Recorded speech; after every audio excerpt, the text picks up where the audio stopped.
My name is Carmen, and I am 34 years old. I always knew my parents valued the illusion of a perfect family over actual loyalty, but nothing prepared me for last Sunday. I sat at my parents' dining table passing the collard greens when my father announced that he was writing me completely out of his will. He proudly declared that the family home, our supposed generational wealth, was going entirely to my younger sister and her husband. My mother then looked me dead in the eye and told me to keep paying their mortgage as my contribution to their legacy. I simply wiped my mouth and smiled. That same night, I pulled out my phone and canceled the automatic bank transfer that had been keeping a roof over their heads for 11 years. Before I continue this story, let me know where you are watching from in the comments below. Hit that like button and subscribe if you have ever had to stand your ground against a family that used you for your money while disrespecting your worth. The smell of baked macaroni and cheese, candied yams, and roasted turkey filled the dining room of my parents' sprawling Atlanta home. It was our traditional Sunday dinner, a sacred weekly event, where my parents, DeAndre and Brenda, gathered everyone to showcase their picture-perfect life after morning service at the church. I sat near the end of the long mahogany table, silently eating my food, while my 30-year-old sister Monique complained about the algorithm affecting her organic luxury lip gloss brand. Her husband Preston sat beside her, nodding along with that insufferable look of superiority he always wore. Preston was a mid-level financial advisor who loved using corporate buzzwords to make himself sound like the smartest guy in the room. As the only white man at a table full of African American relatives, he constantly overcompensated by trying to act like the absolute authority on building generational wealth and financial literacy. The clinking of silverware stopped when my father DeAndre stood up and tapped his crystal water glass with a butter knife. He smoothed the front of his expensive sweater, a garment I had bought for him last Christmas, and cleared his throat. He looked around the table with the practiced gravity of a man about to deliver a sermon to his congregation. Brenda and I have been doing a lot of praying and a lot of planning for the future, he announced, his voice booming across the room. We recently sat down with our attorney and officially updated our will. We have decided that this house, our greatest asset and the foundation of our family legacy, will be left entirely to Monique and Preston. I froze with my fork halfway to my mouth. A heavy silence descended on my side of the table, while Monique squealed with delight and threw her arms around Preston. My mother Brenda took a delicate sip of her sweet tea and turned her gaze directly to me. Her eyes were hard and calculating, completely devoid of any maternal warmth. "Do not look so shocked, Carmen," my mother said, waving her hand dismissively in my direction. "You are 34 years old and still single. You rent a tiny apartment downtown, and you have no family of your own to provide for. Monique and Preston are planning to have children soon, and they need a solid foundation.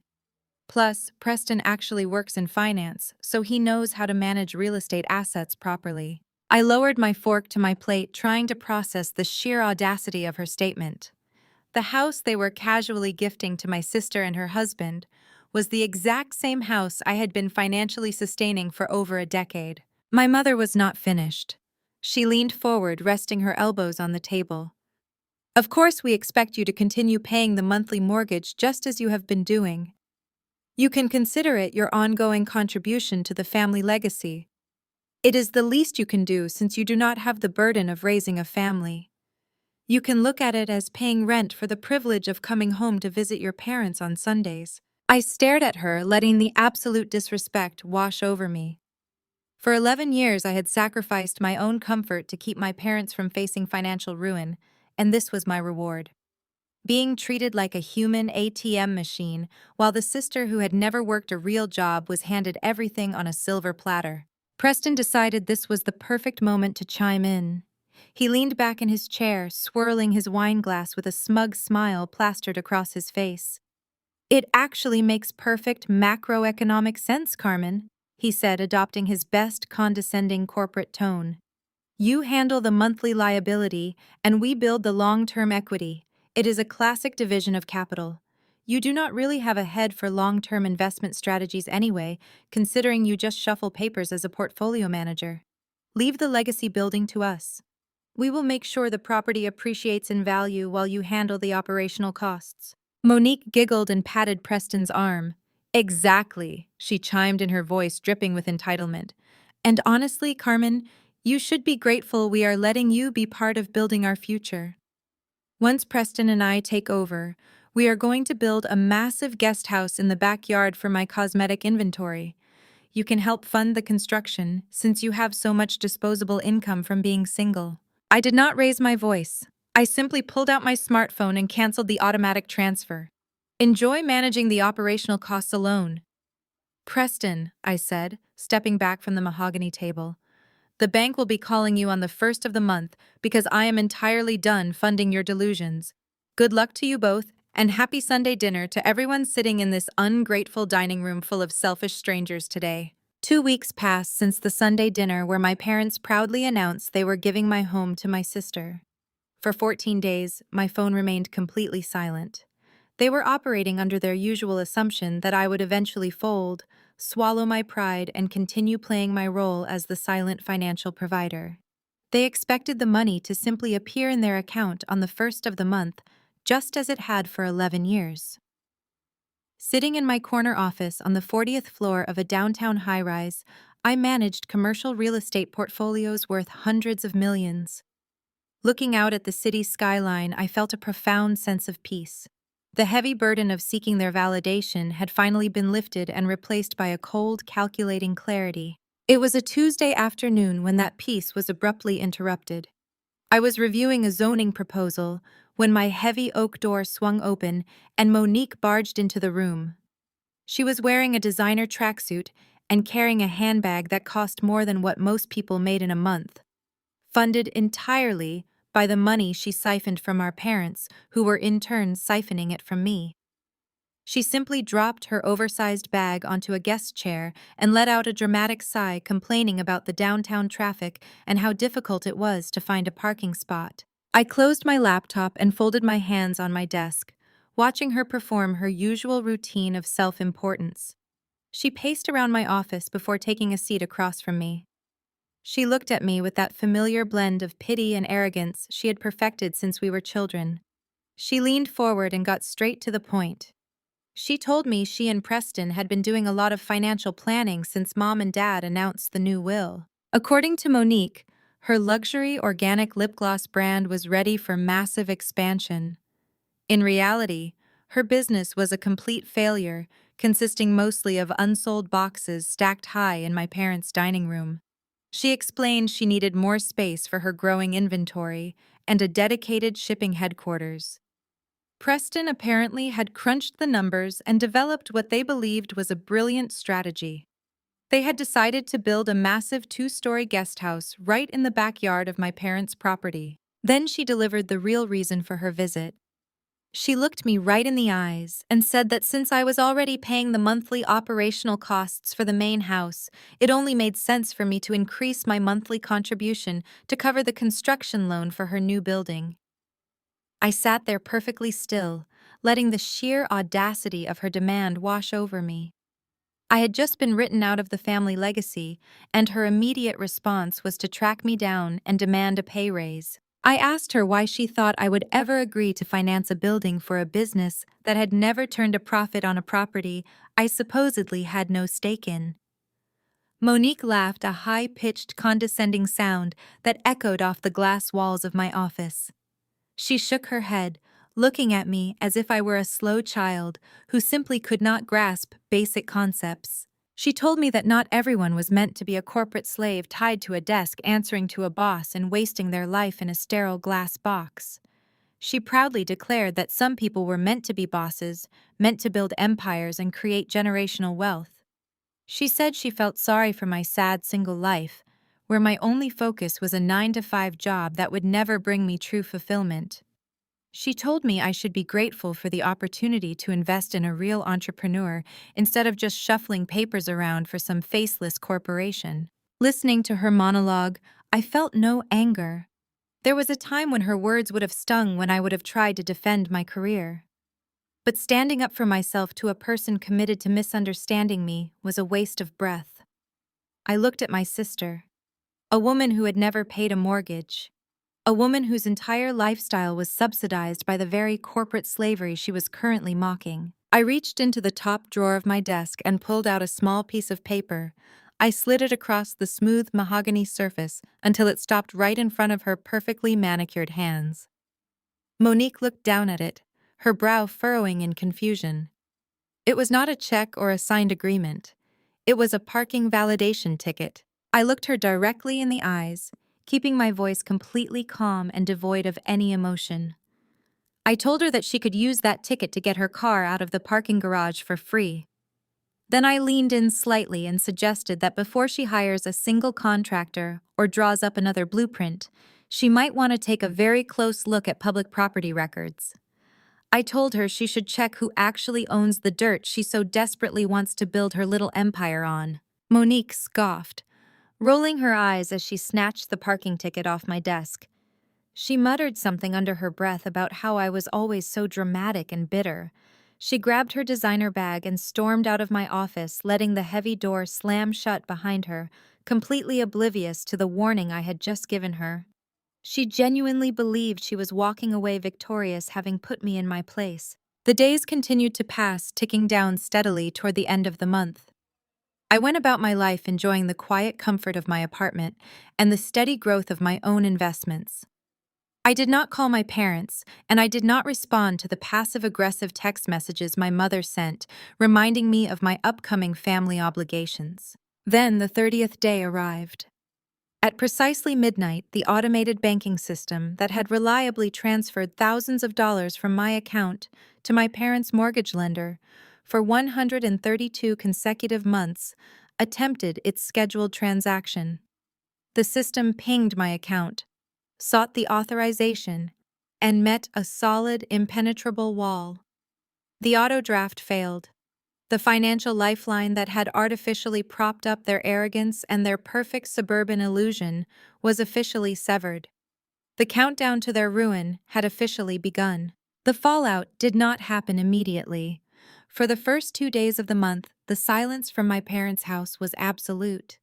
They were likely waiting for a bank error to correct itself, or for me to come crawling back with apologies and a renewed sense of financial duty. I spent those 48 hours in my office overlooking the Atlanta skyline, managing multi-million-dollar commercial portfolios for my corporate clients. Every time I approved a massive budget or signed off on a new development, I thought about my mother calling me a simple middle manager. The disconnect between their perception of me and my actual reality had never felt more profound. It was on the morning of the third day that the illusion finally shattered. I was in the middle of analyzing a zoning proposal for a new luxury apartment complex when my personal phone lit up on my desk. The screen illuminated with a message from my mother, Brenda. I stared at the notification for a long moment before opening it. There was no greeting. There was no inquiry about my health or my well-being. There was not even a passive-aggressive comment about me missing Sunday dinner. The message simply read, "The mortgage is due.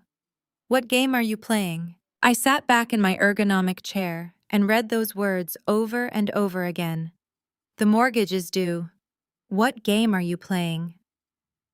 It was a text message devoid of any maternal affection. It was a demand from a parasite that had just realized its host had detached. For 11 years, I had carried the financial weight of their mistakes, keeping a roof over their heads while they paraded around the church and the community acting like self-made successes. And now, the very first time their free ride hit a bump, my mother did not ask if I was facing financial hardship. She did not ask if I was okay. She immediately assumed I was playing a game with her life. I felt a cold, hard knot of finality settle in my chest. Any lingering guilt I might have harbored about cutting them off evaporated in that instant. I picked up my phone and typed a deliberate 4-word reply. Ask the landlord. I hit send and placed the phone face down on my desk, knowing exactly what would happen next. Less than 3 minutes later, the phone began to vibrate violently against the wood grain of my desk. The caller ID displayed Preston's name. I did not answer right away. I let it ring, allowing his anger to boil over just a little bit more. I reached over and pressed the record button on my secondary digital dictation device, watching the small red light begin to pulse.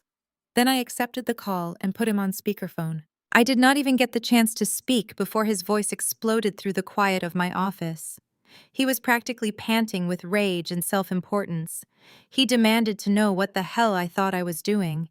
He told me that pulling financial support from elderly parents without formal written notice was grounds for a civil suit. He began throwing around corporate jargon, trying to intimidate me with his mid-level financial advisor vocabulary. He accused me of financial abandonment and threatened to report me to the authorities for elder abuse. He said my actions were a gross violation of the implicit fiduciary contract of our family unit. I remained completely silent, listening to him spiral into a manic tirade. It was deeply satisfying hearing him try to lecture a senior commercial real estate developer about property ethics. He went on and on about how my petty jealousy over Monique inheriting the house was going to ruin my miserable little career. He said he was going to make sure every networking firm in Atlanta knew exactly how I treated my own flesh and blood. Then he delivered what he clearly thought was his ultimate masterstroke. He told me that my little temper tantrum was not going to work, and that he was entirely in control of the situation. He announced with supreme arrogance that he was taking DeAndre and Brenda to the bank first thing tomorrow morning. He explained his brilliant financial strategy to me as if I were completely ignorant of basic economics. He said they were going to pull a home equity line of credit against the property. He proudly declared that the house had appreciated significantly over the last decade, and that he was going to leverage that liquid asset to its maximum potential. He said they were going to use the new equity to pay off the operational costs and fully fund Monique's cosmetic business expansion without needing a single dime from me. He boasted about current interest rates and return on investment, completely oblivious to the massive black hole he was walking into. He finished his rant by telling me that once the bank paperwork was signed and the equity funds were secured, I was officially banned from the property forever. He said my toxic energy was no longer welcome in their home, and that I should consider myself entirely cut off from the generational wealth he and Monique were about to build. He was breathing heavily by the time he finished his monologue, utterly convinced that he had asserted his dominance and backed me into a corner. The silence stretched between us for several long seconds. The recording device on my desk continued to blink with a steady red light, capturing every single word of his unhinged threat. I leaned closer to the speakerphone. My voice was calm and steady, completely unaffected by his aggressive posturing. I told him that I highly encourage you to go to the bank, Preston. I told him to walk right past the loan officers and ask for the deed department. The following morning, my parents walked into the First National Bank of Atlanta like they owned the entire building. Preston led the charge, wearing a tailored gray suit he could barely afford, acting as if he were the chief executive officer of the branch. Monique walked right beside him, carrying her expensive handbag and scrolling on her phone, already picking out the exact marble countertops she wanted for the accessory dwelling unit she planned to build in the backyard. DeAndre and Brenda trailed behind them, smiling with absolute pride as they watched their favorite son-in-law take control of the family finances. Preston bypassed the receptionist, demanding to see the branch manager, claiming he was executing a lucrative credit line for his wealthy in-laws. The intimidated staff quickly ushered them into a glass-walled office belonging to a mild-mannered manager named Mr. Hawkins. Mr. Hawkins offered them water and asked how he could assist them today. Preston sat back in his leather chair and steepled his fingers, doing all the talking. He told Mr. Hawkins that my parents were ready to leverage their primary asset to maximize their liquidity. He threw around words like market appreciation and strategic capital deployment, explaining that they wanted to pull $100,000 in equity against the family house to fund Monique's luxury cosmetic expansion and cover some minor operational costs. Brenda nodded vigorously, telling the manager her husband had worked hard to secure this generational wealth. DeAndre puffed out his chest, agreeing completely. Monique chimed in, saying her business was on the verge of a massive breakthrough, and this capital was just a minor stepping stone. Mr. Hawkins smiled politely and asked for my parents' identification and the property address. He typed the information into his computer. Preston leaned over, whispering to Monique that the money would be in their accounts by Friday, and they could break ground on her warehouse next week. Mr. Hawkins stopped typing. His brow furrowed as he stared at the screen. He adjusted his glasses and clicked the mouse a few more times, leaning closer to the monitor. His polite customer service smile slowly faded, replaced by a look of profound confusion. He cleared his throat and looked up at my parents, asking if they had given him the correct address. DeAndre scoffed, telling the man he had lived at that address for 30 years and knew his own zip code. Preston sighed, asking if there was a problem with the appraisal value, adding that the market had surged and the equity should easily cover the draw. Mr. Hawkins took off his wire-rimmed glasses, slowly rubbing his tired eyes. He looked at my parents with a deeply uncomfortable expression. He told them there was no issue with the market value of the property. The issue, he explained carefully, was that DeAndre and Brenda Williams did not hold any equity in the home because they did not own it. The office went completely dead silent. Monique stopped scrolling on her phone. Brenda let out a nervous little laugh, telling the manager he must be looking at the wrong file. DeAndre slammed his hand on the desk, demanding the man refresh his screen. Preston crossed his arms, leaning forward with a patronizing smirk, telling Mr. Hawkins to run the title search again, because he clearly made a clerical error. Mr. Hawkins turned the monitor around, pointing to the property records. He told them calmly that the house had been foreclosed on 11 years ago due to severe mortgage default. The bank had repossessed it and sold it in a cash transaction. The current legal owner of the property was a corporate entity called Apex Heritage Limited Liability Company. My parents sat frozen, their mouths slightly open. Mr. Hawkins continued explaining that according to the financial records, Mr. and Mrs. Williams were strictly tenants at will.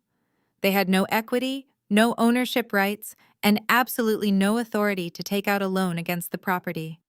He told them gently that the monthly payments they had been making were not mortgage payments at all, but rather tenant operational fees routed through a third-party management system. Brenda panicked, insisting there was a massive mistake, saying they had never moved out and always paid their bills.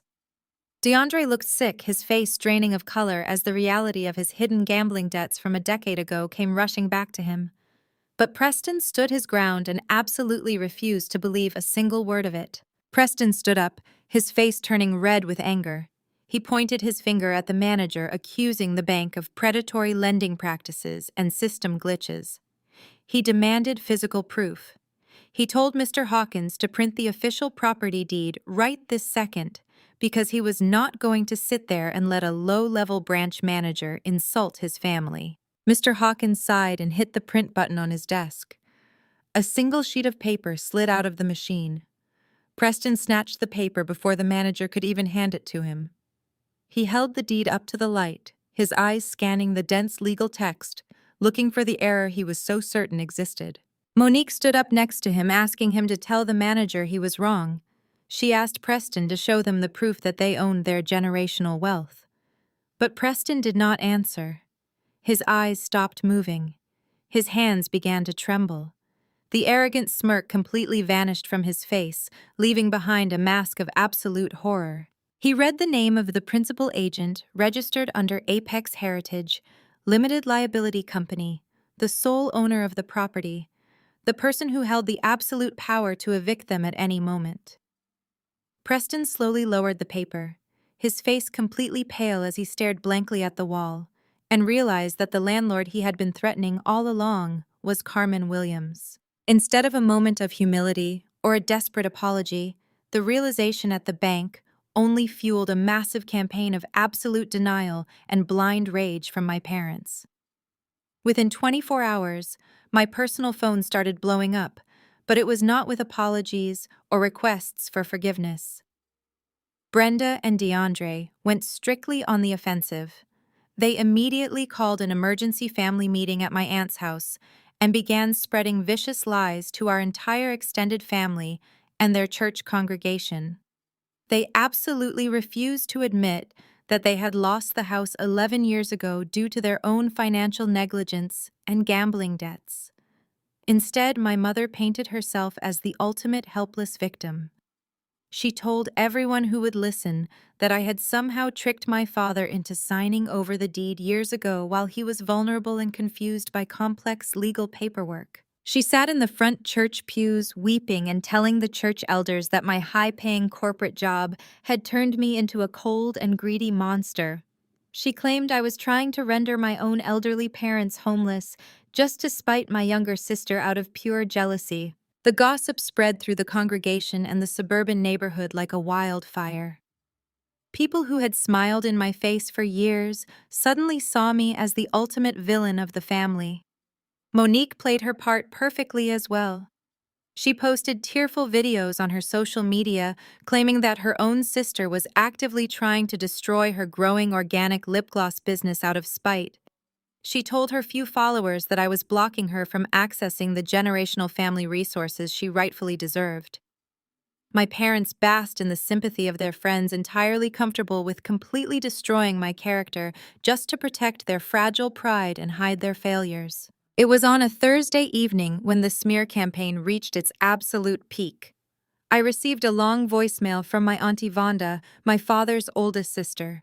She did not even bother to say hello or ask for my side of the story before launching into her attack. Her voice was shaking with self-righteous fury as she called me a thief and a complete disgrace to the Williams family name. She said I had stolen the family home right out from under my parents' feet, like a criminal in the night.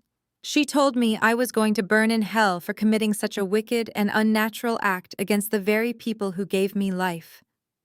Auntie Vonda went on a long, breathless rant demanding that I immediately sign the deed over to Monique and Preston where it belonged. She told me I needed to get down on my knees and beg for God's forgiveness before the family completely disowned me forever. I sat in my quiet apartment listening to her unhinged threats, and I simply deleted the message without a second thought. I felt no guilt because I knew the actual truth about their financial ruin and my sacrifice. The very next morning, a thick envelope arrived at my office via certified mail. It was a formal cease and desist order drafted by a cheap strip mall attorney that Preston must have hired out of pure desperation. The letter was printed on flimsy paper, and it was poorly written with multiple spelling errors. It was filled with aggressive legal jargon that made absolutely no sense in this specific context. Preston was demanding that I immediately sign over the deed to the property, claiming fraudulent title transfer and elder abuse. The letter stated that my parents were the victims of a predatory scheme and threatened to sue me for everything I was worth if I did not comply with their ridiculous demands within 48 hours. Preston even had the audacity to demand a massive cash payout for back pay, regarding the supposed property improvements he and Monique had planned to make, but never actually started. I knew exactly what to do with a blind threat like that. I scheduled an immediate emergency meeting with my own corporate attorney, Isaiah. Isaiah was a ruthless and brilliant legal mind who handled complex acquisitions and high-stakes corporate litigation for my firm. He had a terrifying reputation for completely destroying his opponents in court, and he did not tolerate fools or frivolous lawsuits. I walked into his immaculate corner office and handed him the letter from Preston's cheap lawyer. Isaiah leaned back in his expensive leather chair and read the poorly formatted document. After a few moments, he let out a deep, booming laugh that echoed off the mahogany walls of his office. He tossed the flimsy paper back onto his desk, calling it a complete joke, written by someone who had clearly failed the bar exam multiple times. Isaiah told me not to worry about the pathetic letter at all. He said he would personally draft a response that would make Preston's lawyer reconsider his entire chosen profession. But because Isaiah was incredibly thorough and famously ruthless, he decided to run a comprehensive background check and a deep financial audit on Preston. He wanted to see exactly what kind of opponent we were dealing with before we sent our formal response. I sat in the guest chair across from him, watching as his fingers flew rapidly across his computer keyboard. For several long minutes, the only sound in the room was the heavy clicking of his keys. Isaiah pulled up public records, banking histories, and credit reports, accessing hidden databases that only top-tier corporate lawyers could reach. I expected him to simply find evidence of Preston's inflated credit card debt and failed business loans. But as the seconds ticked by, the amusement completely vanished from Isaiah's face. His posture stiffened, and he leaned very close to his glowing computer monitor. His eyes darted back and forth across the screen, reading something that clearly disturbed him deeply. The silence in the spacious office grew heavy and thick with sudden tension. Isaiah stopped typing and slowly took his hands off the keyboard. He looked up at me, and his expression was dead serious. All traces of his previous laughter were completely gone. He took a deep breath and told me that Preston did not just try to take a fraudulent loan out on my house. Isaiah turned his large monitor around so I could see the complex financial spreadsheets filling the screen. He pointed to a long list of active accounts and massive hidden lines of credit. His voice was low and grim when he spoke again. He told me I needed to look very closely at the screen, because I needed to see exactly what my arrogant brother-in-law had been doing with my parents' social security numbers. I leaned closer to Isaiah's monitor, staring at the rows of illicit accounts and maxed-out credit lines. Preston had not just been playing financial advisor for my parents. He had been systematically opening credit cards and taking out massive personal loans, using my parents' social security numbers for the past 3 years. The sheer volume of the fraud was staggering. Isaiah pointed to a screen showing how Preston had funneled thousands of dollars into dummy shell companies to hide his tracks. He had used my mother's pristine credit score to secure a business loan that he immediately defaulted on, and he had used my father's identity to lease 2 luxury vehicles. A cold smile slowly spread across my face as I realized Preston had just handed me the ultimate weapon. Isaiah asked if I wanted him to draft a police report immediately and send Preston straight to federal prison. But I shook my head. I told him to secure every single digital footprint and print physical copies of all the financial statements, because we were going to use it at the perfect moment. My personal phone was still vibrating relentlessly with angry voicemails from distant relatives demanding I explain myself. My parents' smear campaign was working perfectly, but I turned my phone off entirely. I completely refused to clear my name over a telephone call or beg for understanding from people who were so eager to believe the absolute worst about me. Later that evening, my best friend sent me a screen recording that proved Monique had decided to take her vicious campaign to the internet. She was sitting in her lavish bedroom, doing an Instagram live stream for her followers. Tears were streaming down her face as she gave an award-winning performance of the victimized entrepreneur.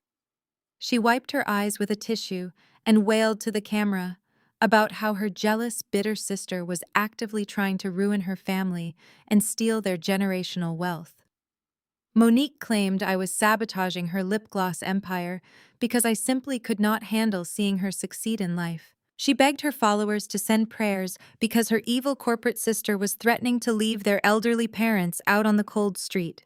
It was a masterpiece of manipulation and entitlement, and her followers were eating up every single word. I watched the ridiculous video twice before walking over to the heavy steel safe hidden deep inside my bedroom closet. I spun the dial and pulled out a thick manila folder labeled Apex Heritage. I sat down on my living room floor and spread the old documents out across the rug. These were not fraudulent transfer papers like Preston claimed in his pathetic legal letter. They were the original bank foreclosure documents from exactly 11 years ago. I traced my finger over the bold, red stamped letters indicating total default. My father, DeAndre, had completely drained their retirement accounts and mortgaged the family house to the absolute brink of ruin to cover a massive secret gambling debt he had hidden from everyone. I remembered being 23 years old, fresh out of college, and having just received my very first major corporate bonus. I remembered the desperate sobbing phone call from my mother begging for help. I remembered walking into that bank and using every single dime of my own hard-earned money to buy the property in cash directly from the lender. I did it to save my parents from the absolute humiliation of being thrown out onto the street with their belongings stuffed in garbage bags. I bought the house to protect them and to keep a roof over their heads. My father had cried that day and promised he would spend the rest of his life paying me back. But instead of gratitude, they spent the next decade treating me like an ungrateful tenant, while they paraded around the neighborhood playing the role of wealthy homeowners. They had built their entire suburban fantasy on the foundation of my sacrifice, and now they were comfortably calling me a thief. I gathered the yellowed papers and placed them gently back into the folder, knowing that the truth was entirely on my side. The next morning, I was sorting through my mail when I found a thick cream-colored envelope. It was the formal invitation to the annual Williams family reunion cookout. This was an event my parents hosted every single summer in that very same backyard Monique wanted to pave over for her lip gloss warehouse. The cookout was the premier social event of the season for our entire extended family and their entire church community. It was the day my father loved to stand at the grill, acting like the generous patriarch, while my mother held court on the patio, showing off her perfect family. Inside the envelope, a handwritten note fluttered out and landed on the floor. I picked it up and immediately recognized my father's heavy, aggressive handwriting. The message was short and dripping with his usual demand for absolute submission. The note told me to come to the cookout, to publicly apologize to the family, and sign the house deed over to him and Monique, or do not bother showing up at all. He wrote that this was my absolute last chance to avoid being permanently excommunicated from the Williams family. I read the note holding the fragile piece of paper in my hand. They wanted a public spectacle. They wanted me to bow down in front of the entire congregation and hand over my hard-earned property, just to save their fragile egos. They honestly believed they had backed me into a corner, and that I would fold under the pressure of public humiliation. I reached for my phone and dialed Isaiah's direct line. The phone rang only once before his deep voice answered. I did not bother with pleasantries or small talk. I told my lawyer to cancel whatever plans he had for this coming Saturday. I told him to clear his entire weekend schedule because we were going to a family cookout, and we were bringing every single piece of paper we had. Saturday arrived with a sweltering Atlanta heat that hung thick and heavy in the air. It was the day of the annual Williams family reunion cookout, a sacred neighborhood event that my parents hosted every single summer. For over a decade, they had used my home as their personal stage to play the role of the wealthy, successful suburban patriarch and matriarch. They had invited the entire extended family and half of their church congregation to gather and celebrate their fabricated legacy. As Isaiah and I parked down the street, I could already smell the sweet hickory smoke from the barbecue and hear the loud, upbeat music pumping from the backyard speakers. Walking up the long, paved driveway, I could hear the sounds of over 50 relatives laughing, drinking, and celebrating. My parents had transformed the backyard into a lavish party, complete with catered side dishes, expensive floral centerpieces, and a massive rented party tent. They were spending money they simply did not have to impress people who only respected them for their supposed social status. The sheer betrayal of watching them throw a massive celebration, funded by the very financial stability they were actively trying to steal from me, only cemented my resolve. We approached the heavy wooden side gate, and I paused for a moment listening to the voices on the other side. Preston was holding court at the massive stainless steel grill, acting as if he were the supreme patriarch of the entire bloodline. He was loudly flipping burgers and handing out expensive imported cigars to my uncles. He laughed his booming, arrogant laugh, slapping his fraternity brothers on the back and basking in the illusion of generational wealth. Preston was playing the role of the generous provider, entirely comfortable with the fact that he was actively committing massive financial fraud, using my parents' social security numbers to fund his lifestyle. On the expansive mahogany deck, my sister Monique was putting on her own ridiculous show. She was surrounded by Auntie Vonda and the rest of the church elders who had spent the entire week dragging my name through the mud. Monique had completely unrolled a massive set of glossy architectural blueprints across the glass patio table. She was dramatically pointing out exactly where her new organic lip gloss shipping headquarters was going to be built. She described the imported marble floors, the custom track lighting, and the dedicated inventory bays she planned to install right over my garden. My mother Brenda hovered right behind her, pouring sweet tea and soaking up the admiration of the extended family. Brenda smiled, that fake, pious smile, absolutely loving the sympathy she was receiving for having such a cruel and jealous daughter like me. They were so completely wrapped up in their own delusions of grandeur that they did not even notice when the heavy wooden side gate swung open. I did not arrive wearing a floral sundress or carrying a bowl of potato salad to beg for their forgiveness. I walked into the backyard wearing a razor-sharp tailored charcoal designer suit that commanded immediate and absolute authority. Flanking me on my right was Isaiah. He wore a dark, immaculate suit and dark sunglasses, looking less like a party guest and more like a corporate executioner. In his right hand, he carried a thick, locked titanium briefcase containing every single damning financial record, every fraudulent credit application, and the original bank foreclosure documents from 11 years ago. When I used my entire first corporate bonus to buy this house in cash to save them from living on the street, the shift in the atmosphere was instantaneous and electric. My cousin Jenna, who was controlling the Bluetooth speaker near the edge of the patio, fumbled with her phone as soon as she saw us. She accidentally yanked the auxiliary cord, pulling it straight out of the socket. The loud music cut out entirely, leaving a heavy, suffocating silence in its wake. One by one, over 50 relatives turned their heads in unison to stare at us. The chatter died in their throats. The clinking of glasses stopped completely. The laughter evaporated into the humid summer air. The entire yard went dead silent as Isaiah and I marched purposefully across the manicured lawn. We walked in perfect synchronization, our expensive shoes sinking slightly into the grass. The crowd parted for us like the Red Sea, stepping back to create a wide path directly toward the deck. The extended family members who had just spent days calling me a thief now stared with their mouths closed, unable to comprehend the dominant energy I was projecting. My mother dropped her glass pitcher of sweet tea onto the wooden deck. The glass shattered loudly, sending sticky amber liquid and ice cubes everywhere, but nobody even moved to clean it up.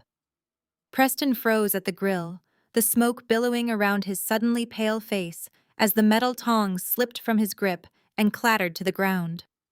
Monique stopped pointing at her ridiculous blueprints, her mouth hanging slightly open as she stared at my tailored suit. Auntie Vonda?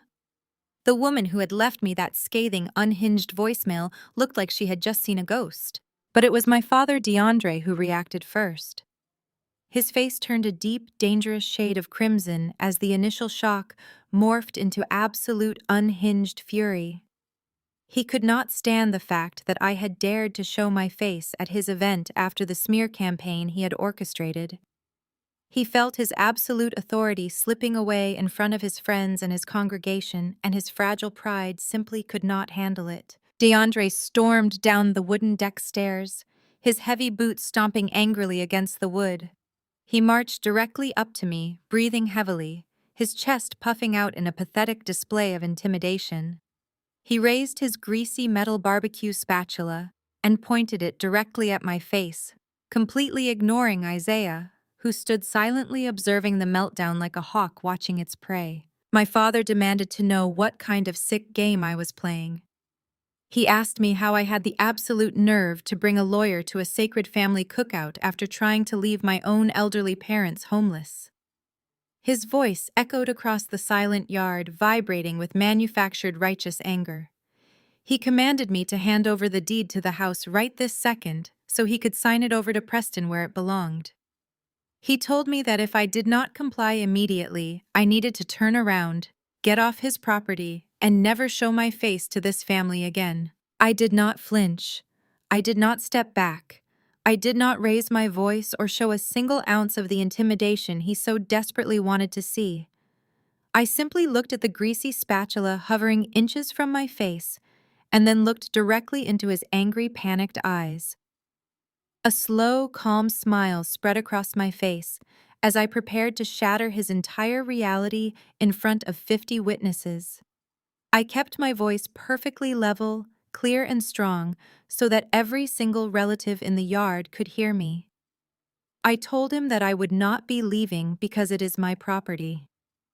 I gestured to Isaiah, who slowly popped the heavy metal latches on his titanium briefcase with a loud, satisfying click. And then I looked at Preston, who was sweating profusely by the grill, and I told my father that we all had a lot to talk about. DeAndre did not lower the greasy spatula. His face contorted into a mask of pure rage as he looked around at the 50 relatives staring at him. He immediately tried to spin the narrative back in his favor, raising his voice so the entire backyard could hear him. He shouted that I was a deceitful daughter who used fancy corporate lawyers and sneaky legal loopholes to steal the family home. He pointed at Isaiah and screamed that I had brought hired muscle to intimidate my own elderly parents out of their generational wealth. DeAndre played the victim perfectly, putting his hand over his chest and telling the church elders that he had worked his fingers to the bone for 30 years, only to have his greedy, ungrateful child rob him blind in his old age. The aunties began to murmur, shaking their heads and glaring at me with absolute disgust. I let him finish his entire performance. I did not interrupt him or raise my voice to defend myself. I simply stood there in my tailored suit, watching him dig his own grave in front of everyone he spent his life trying to impress. When he finally ran out of breath, I gave Isaiah a single subtle nod. Isaiah stepped forward, completely ignoring DeAndre's aggressive posture. He reached into his titanium briefcase and pulled out several thick black folders. He did not hand them to my father or my sister. Instead, Isaiah walked straight over to the patio seating area and handed the folders directly to Auntie Vonda and Auntie Denise, the two loudest and most influential gossips in our entire church congregation. Auntie Vonda looked at the folder as if it were a bomb, but her natural curiosity completely overpowered her loyalty. She flipped it open and her eyes immediately widened. I took a step forward and projected my voice perfectly, ensuring that every single person in the yard heard every single word. I told them all that I did not use a legal loophole to steal anything. I explained calmly that exactly 11 years ago, this beautiful suburban house was officially foreclosed on by the bank.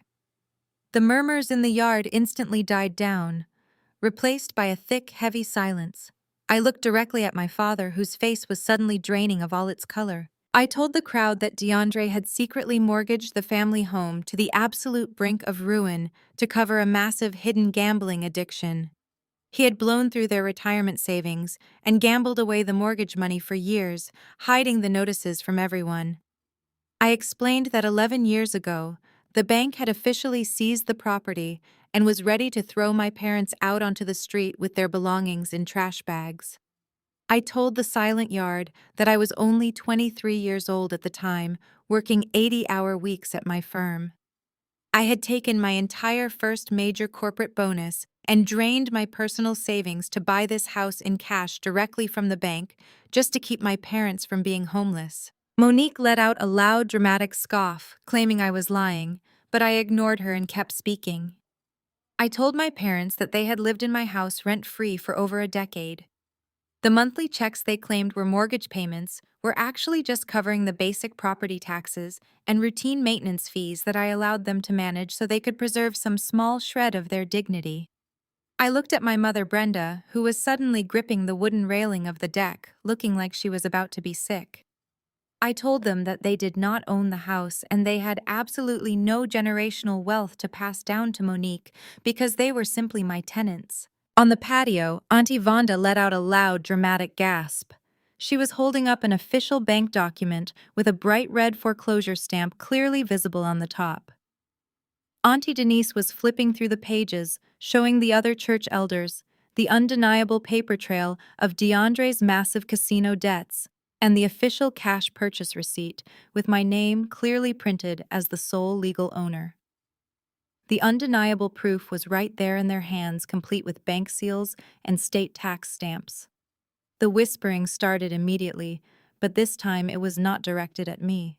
The aunties and uncles looked at DeAndre with absolute shock and profound judgment. My father's perfect Christian man image completely crumbled in a matter of seconds.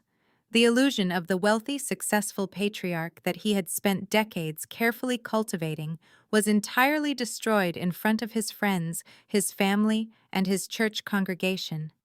He stood frozen by the grill, his hand shaking slightly as he realized that every single person in the yard now knew he was a failed gambler who had relied on the daughter he constantly belittled to save him from absolute ruin. The shame radiating from him was palpable. The yard was consumed by the sound of flipping pages and shocked gasps as the folders were passed around the patio. Monique was frantically shaking her head, telling everyone the documents had to be faked, but nobody was listening to her anymore. My mother had slumped into a patio chair, covering her face with her hands, unable to look anyone in the eye. The absolute devastation of their social standing was complete. I stood perfectly still, feeling an overwhelming wave of vindication wash over me after years of being treated like a secondary citizen in my own home. Just as the silence threatened to completely swallow my father whole, the heavy footsteps of expensive loafers echoed across the wooden deck. Preston pushed his way past Monique and marched down the stairs. His tailored shirt was clinging to his sweating back, and his eyes were darting around the yard frantically. The golden child's husband simply could not handle losing control of the situation or watching his future free lip gloss warehouse slip away. Preston stepped directly in front of DeAndre, shielding the broken patriarch, and puffed out his chest, trying desperately to save the narrative and take back control of the yard. Preston smoothed the front of his expensive-looking but cheaply made polo shirt, acting as if he were stepping up to a podium in a corporate boardroom instead of standing on a sticky wooden deck in a humid backyard. He raised his hands in a wide, placating gesture, trying to calm the murmuring aunties and the stunned church elders who were still holding the undeniable proof of my father's massive gambling debts. Preston used his loudest and most patronizing finance voice, the exact tone he reserved for clients he thought were incredibly stupid and easily manipulated. He started throwing around massive, confusing financial buzzwords, hoping to completely overwhelm the older generation and spin the narrative back in his favor. He talked about aggressive equity extraction. He talked about predatory lending practices. He talked about complex title fraud and undocumented asset transfers. He spoke with such absolute conviction and arrogant authority that some of the older relatives actually stopped reading the foreclosure documents and looked up at him, wanting desperately to believe the comforting lies of the golden child's husband. Preston pointed a manicured finger directly at my chest and accused me of manipulating vulnerable seniors into signing over their hard-earned equity. He claimed that I had used confusing legal loopholes to trick my own parents into putting my name on the deed when my father was just trying to secure a temporary restructuring loan 11 years ago. He paced back and forth across the wooden deck, telling the congregation that he worked in high-level finance, and he knew exactly what a predatory scam looked like when he saw one.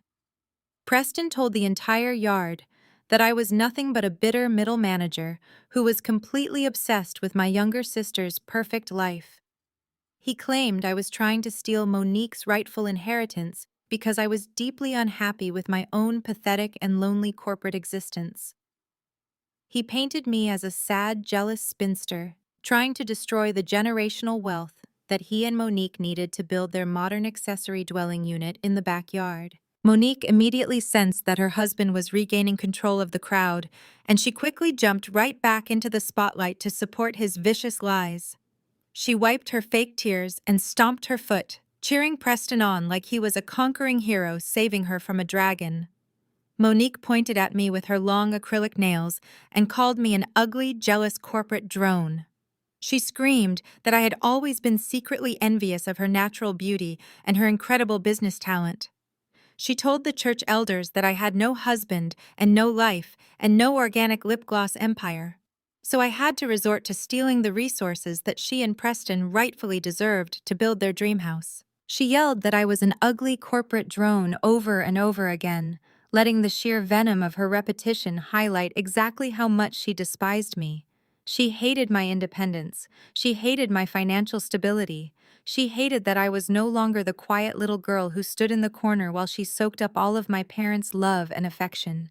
She wanted me to break. She wanted me to fold. She wanted me to cry in front of the entire family and beg for their acceptance, just like I used to do when I was a child. But I did not break. I did not fold. I did not shed a single tear for the family that had just spent 11 years living a complete lie on my dime while treating me like an unwanted guest in my own home. Instead, I looked at Preston's smug face and Monique's furious expression, and I started to laugh. It was not a nervous laugh. It was not a polite chuckle to break the tension. It was a deep, chilling, genuine laugh that bubbled up from the very bottom of my chest and echoed loudly across the silent backyard. The sound of my laughter was so completely unhinged and so entirely unexpected that Preston actually took a physical step backward, bumping into the stainless steel grill. My mother Brenda stared at me with wide, terrified eyes, as if she were looking at a complete stranger. Even Isaiah turned his head slightly to look at me, the corners of his mouth twitching upward in a silent smirk because he knew exactly what was about to happen. My laughter slowly subsided, but the cold and calculated smile remained permanently fixed on my face. The yard was so quiet, you could hear the gentle rustling of the leaves in the large oak tree above us.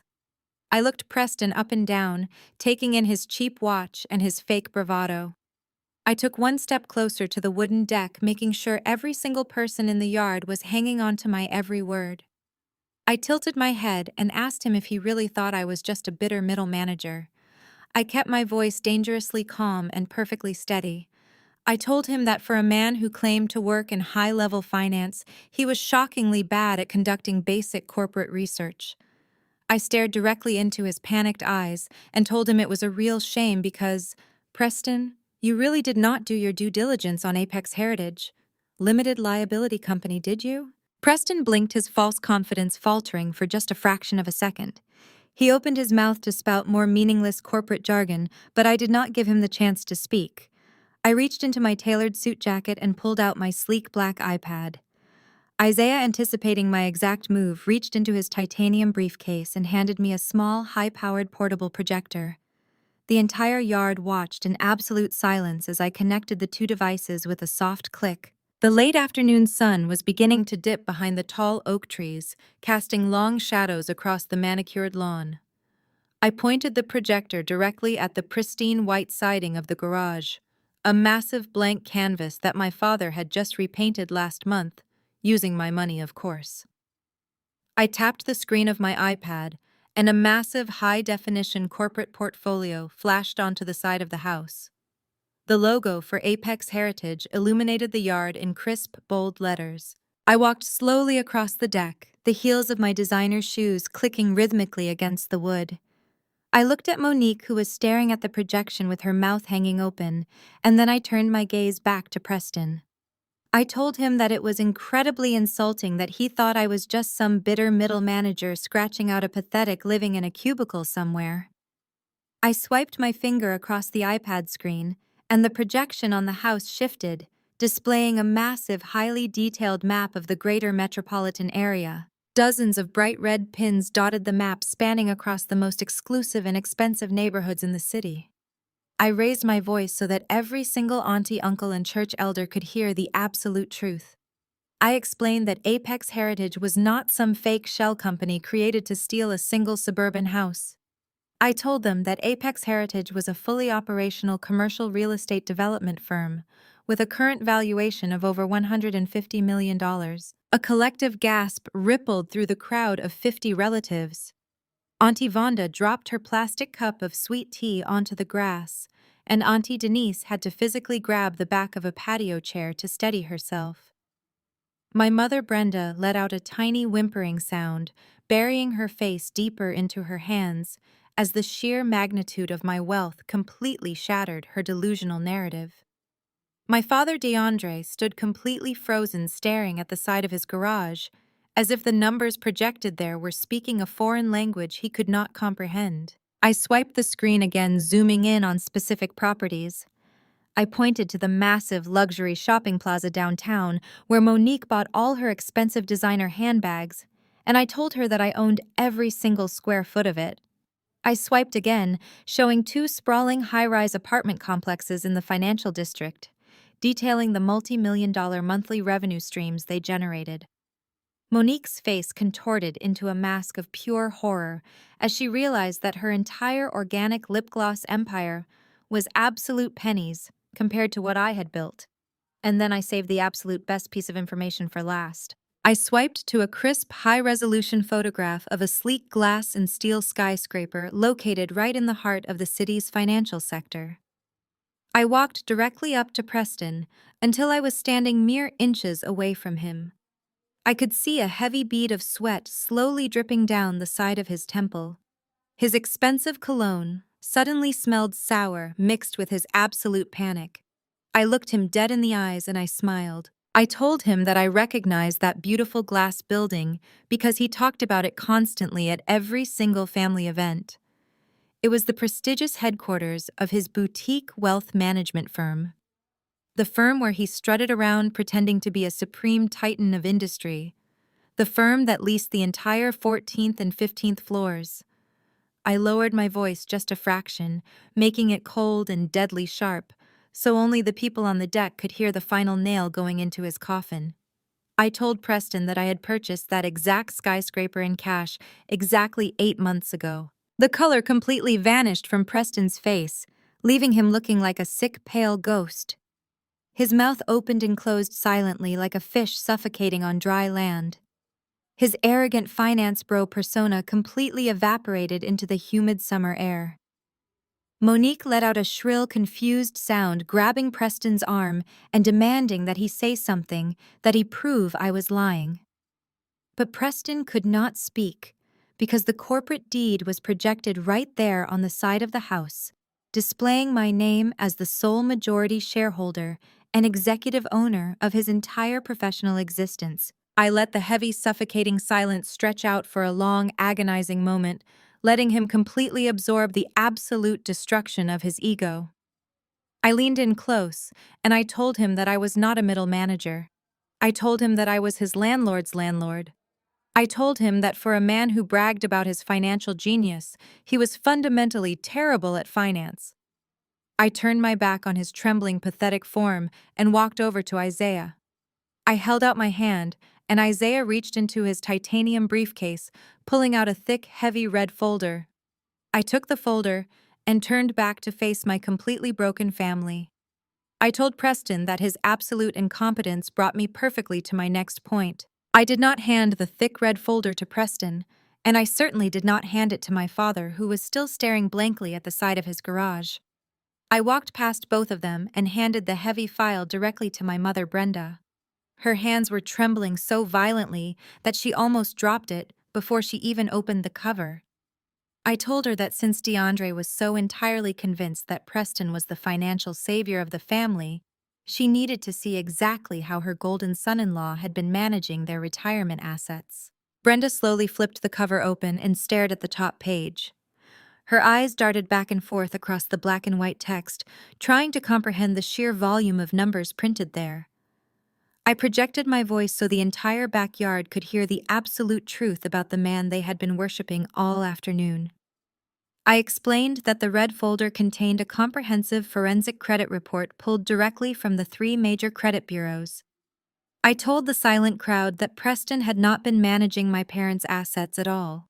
In fact, he had been actively draining them dry for the past 3 years. I watched Preston take another step backward, his expensive shoes scraping against the wood of the deck. He opened his mouth to protest, but his voice completely failed him, leaving him making a pathetic gasping sound. I turned my attention back to my mother and told her to look at page 4. I explained calmly that Preston had stolen both her and DeAndre's social security numbers under the guise of setting up a high-yield mutual fund. Instead of investing their money, he had used their identities to secretly open dozens of high-interest credit cards and take out massive unsecured personal loans. Monique let out a sharp, nervous laugh, shaking her head frantically. She told everyone that I was lying, that Preston made 6 figures and they did not need to borrow money from anyone. I looked at my sister with absolute pity and shattered her illusion completely. I told Monique that Preston was a glorified junior analyst who had been drowning in debt since the day she met him. I explained that he had taken out exactly $200,000 in fraudulent loans in our parents' names. The collective gasp from the aunties on the patio was deafening, but I did not stop. I told Monique that every single dime of that $200,000 went directly into funding her failing cosmetic business. The organic lip gloss empire she loved to brag about at church was entirely financed by her elderly parents' stolen credit. I pointed directly at the shiny silver imported luxury sedan parked at the very front of the driveway. I told the yard that Preston's beautiful car, the one he polished every Sunday to show off to the neighbors, was currently leased entirely under my father's stolen identity. Brenda let out a blood-curdling scream that echoed through the entire neighborhood. Her knees buckled and she collapsed heavily into the patio chair, dropping the red folder onto the wooden deck. Dozens of pages of damning financial statements, credit rejections, and forged loan applications spilled out, scattering across the mahogany planks for everyone to see. Auntie Vonda and Auntie Denise rushed over to fan her, but their eyes were glued to the fraudulent bank statements scattered on the floor. DeAndre finally snapped out of his trance.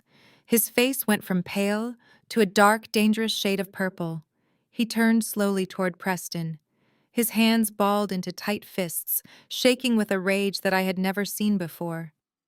He realized in that exact moment that the daughter he hated had secretly bought the roof over his head, while the son-in-law he treated like a king had actively robbed him of his entire future.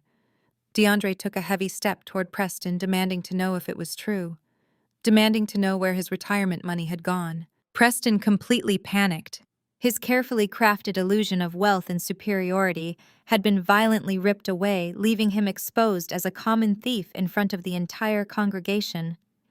His eyes darted wildly around the yard, looking for any possible escape. In a desperate, unhinged act of self-preservation, Preston lunged aggressively toward me, trying to snatch the iPad out of my hands to somehow stop the presentation.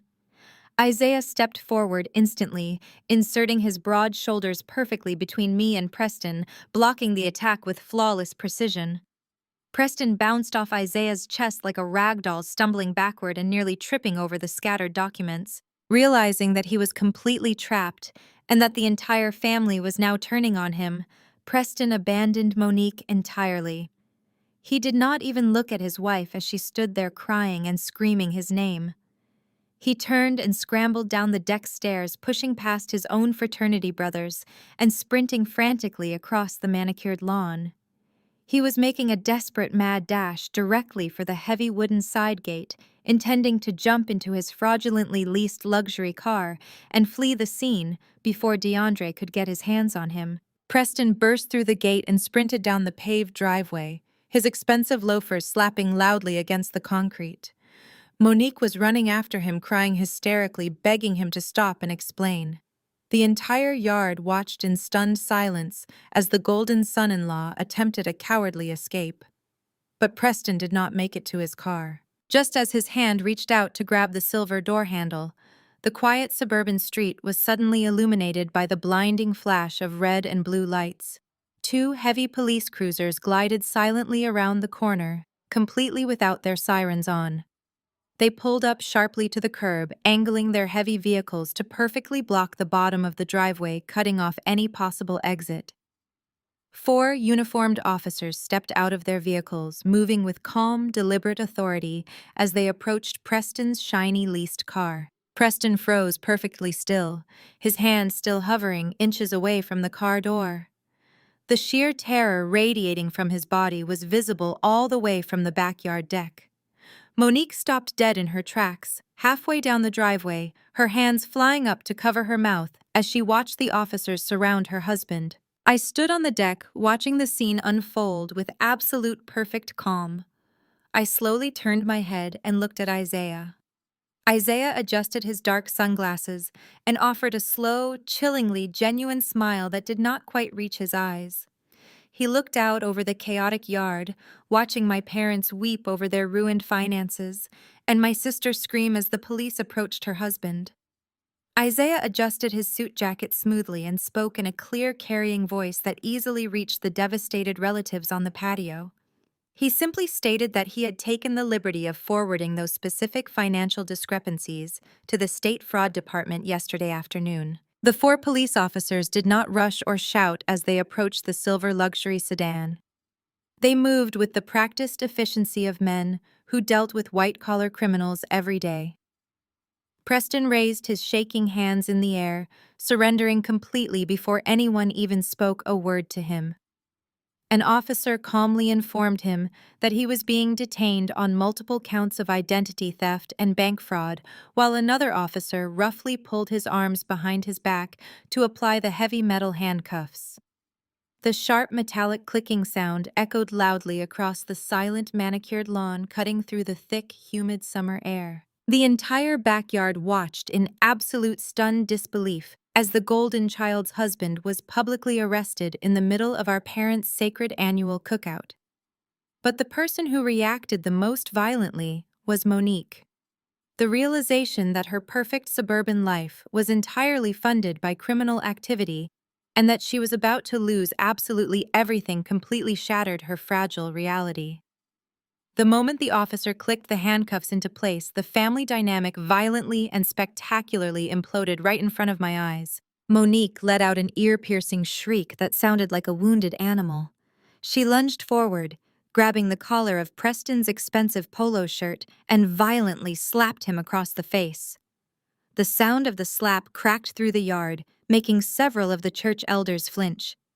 She slapped him again and again, screaming hysterically that he was a pathetic loser who had completely ruined her life. She sobbed uncontrollably, hitting his chest and shrieking that he had embarrassed her in front of her family and her church. She demanded to know how he could be so stupid to get caught and how she was supposed to maintain her lifestyle without his income. Preston, who had spent the entire afternoon playing the role of the generous, wealthy provider, suddenly snapped. The facade completely melted away, leaving only a cornered, desperate man who was furious at his wife for abandoning him the second the money ran out. He twisted his body away from her blows and screamed right back in her face. His voice was hoarse and cracking with absolute rage as he told her that he only stole the money to fund her pathetic delusions. He shouted that her organic lip gloss company was nothing but a massive black hole that burned through cash faster than he could steal it. Preston told the entire yard that Monique had absolutely no business sense and that she had squandered every single stolen dollar on useless marketing campaigns and luxury office furniture for a business that had never turned a single penny of profit. He screamed that he had ruined his life and his career just to keep her from realizing that she was a complete and utter failure. Monique staggered backward as if he had physically punched her. Her face twisted into a mask of pure horror as the aunties and uncles on the patio began to whisper and point at her. The glossy architectural blueprints for her imaginary shipping headquarters were still rolled out across the glass patio table, mocking her current reality. The church elders who had spent the entire week praising Monique's entrepreneurial spirit now stared at her with open disgust and profound pity. Her husband was being shoved into the back of a police cruiser, and her entire business empire was exposed as a fraudulent, pathetic vanity project funded by the financial abuse of our own elderly parents. The police cruiser slowly backed out of the driveway, carrying Preston away to a holding cell and leaving Monique standing completely alone on the concrete. She looked frantically around the yard, her chest heaving as she tried to process the absolute destruction of her entire universe. She looked at our mother, Brenda, who was still sobbing into her hands on the patio, unable to offer any comfort or financial salvation. She looked at our father, DeAndre, who was staring blankly at the grass, looking like a broken, defeated old man. There was no one left to save her. There was no one left to foot the bill for her extravagant lifestyle. And then Monique slowly turned her head and looked directly at me. I watched the rapid calculations taking place behind her tear-filled eyes. I watched her realize that she was entirely broke, that her husband was going to a federal prison, that our parents' credit was completely destroyed, and that they did not even own the house they were standing in. I watched her realize that I was the only person left who possessed any actual resources. The shift in her demeanor was instantaneous and incredibly sickening.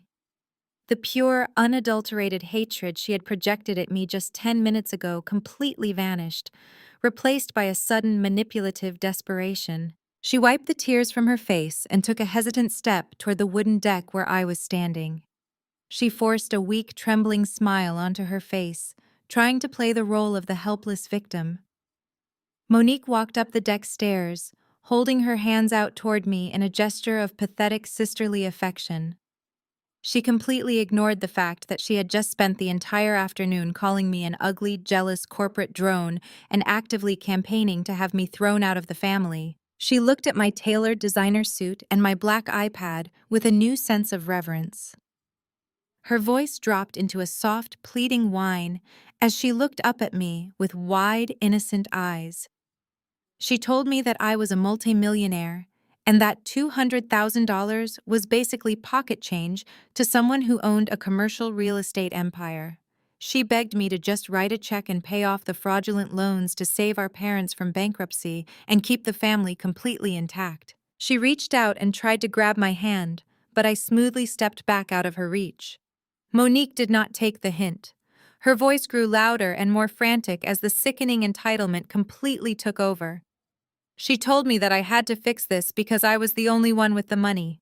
She claimed that since Preston was going to jail, she would be left all alone with nothing to her name, and she needed my financial support to get back on her feet.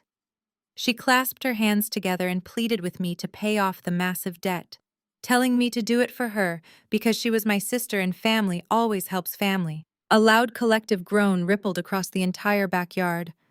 The absolute audacity of her request was so profoundly offensive that even the most loyal church elders could not hide their disgust. Auntie Vonda shook her head, muttering loudly about Monique's shameful behavior, while Auntie Denise openly scoffed at the ridiculous display of entitlement. The relatives who had blindly supported the golden child for decades finally saw her for exactly what she was: a selfish, manipulative parasite who only cared about her own comfort. I stood on the wooden deck, looking down at the sister who had made my entire childhood a living nightmare. I looked at the woman who had watched our parents treat me like garbage and happily participated in the abuse because it elevated her own status. I thought about the years I spent quietly working 80-hour weeks, building my empire in the shadows while she paraded around buying expensive things with stolen money. I let the silence stretch out, allowing her to squirm under the collective judgment of 50 silent witnesses. I did not yell. I did not raise my voice or show a single ounce of anger. I simply looked at her panicked, desperate face with pure, absolute ice. I kept my voice perfectly calm and low, ensuring that the words sliced through the humid air with surgical precision. I leaned forward slightly, looking directly into my sister's eyes, and told her that I would not pay 20 cents to keep her out of the rain. The heavy police cruiser doors slammed shut with a final metallic thud that seemed to shake the very foundation of the pristine suburban neighborhood. The flashing red and blue lights painted the manicured lawn in harsh alternating colors, washing over the stunned faces of my relatives and illuminating the absolute ruin of my family. Monique was still weeping hysterically on the concrete driveway, her voice cracking as she watched the vehicle back out slowly, carrying her fraudulent husband away to a holding cell. The neighborhood was completely silent except for the low hum of the police engines and the sound of my sister's pathetic whimpering. But the true devastation was happening right behind me on the wooden deck. I turned my attention away from the driveway and looked at my father. DeAndre stood frozen near the edge of the patio, his chest heaving with rapid, shallow breaths. He was hyperventilating, his hands gripping the wooden railing so tightly that his knuckles had turned completely white. The man who had spent his entire adult life carefully curating an image of absolute financial superiority was now publicly suffocating under the weight of his own profound stupidity. He could not catch his breath. His eyes darted wildly around the yard, meeting the shocked, judgmental stares of the church elders, the gossiping aunties, and the neighborhood friends he had invited to witness his greatness. The pristine reputation he worshipped more than his own flesh and blood was completely dead and buried, right there in the summer grass. The realization was crashing down on him in violent, suffocating waves. The reality of his situation was a crushing physical weight pressing down on his chest. He was $200,000 in debt. The money was completely gone, burned away on designer lip gloss and luxury car payments. The IRS would be coming for him. The banks would be coming for him. His credit score, which he had guarded with obsessive paranoia, was completely destroyed. The letters of foreclosure and collection would soon be flooding the mailbox of a house that he did not even own. The very ground he was standing on, the meticulously landscaped yard he bragged about, belonged legally and entirely to the daughter he had spent a lifetime trying to erase. His legacy was ashes, and he was completely, utterly broken. My mother Brenda watched her husband crumbling and realized in that exact agonizing second that her entire world was collapsing into dust. The luxurious retirement she felt so incredibly entitled to had vanished into thin air. The bragging rights she lorded over the other women at her country club were gone forever. She was facing absolute total bankruptcy, public humiliation, and the loss of her perfect suburban kingdom. She looked at the ruined state of her golden family, and her mind desperately scrambled for a way out. And so she did what she always did when she was cornered and stripped of her power. She put on a performance. The shift in her demeanor was rapid and terrifyingly calculated. She let out a loud theatrical wail that sounded like a wounded animal echoing across the silent yard and shattering the heavy tension. She threw her hands up into the air and fell heavily to her knees right there in the damp evening grass. She did not care about ruining her expensive silk blouse or staining her designer slacks. She crawled forward, dragging herself through the dirt until she reached my feet. She reached out with trembling, desperate hands and tightly grabbed the hem of my tailored pants. She looked up at me with tears streaming down her face, crying so violently that her makeup began to run in dark streaks down her cheeks. "Carmen, my baby," she wailed, her voice pitching into a hysterical, desperate scream. "We were wrong, Carmen. We were so wrong about everything. Please, you have to forgive us. You are our daughter, our flesh and blood. You have to save us." She gripped my pants tighter, shaking her head in frantic desperation, her knuckles digging into my ankles. "Please give us the deed to the house. Carmen, pay off this horrible debt and save our family name. You cannot let them take everything from us. Please, my baby, you have to save the family. You have the money, you can fix this. Please, just help your mother." The absolute audacity of her words hung heavily in the humid summer air.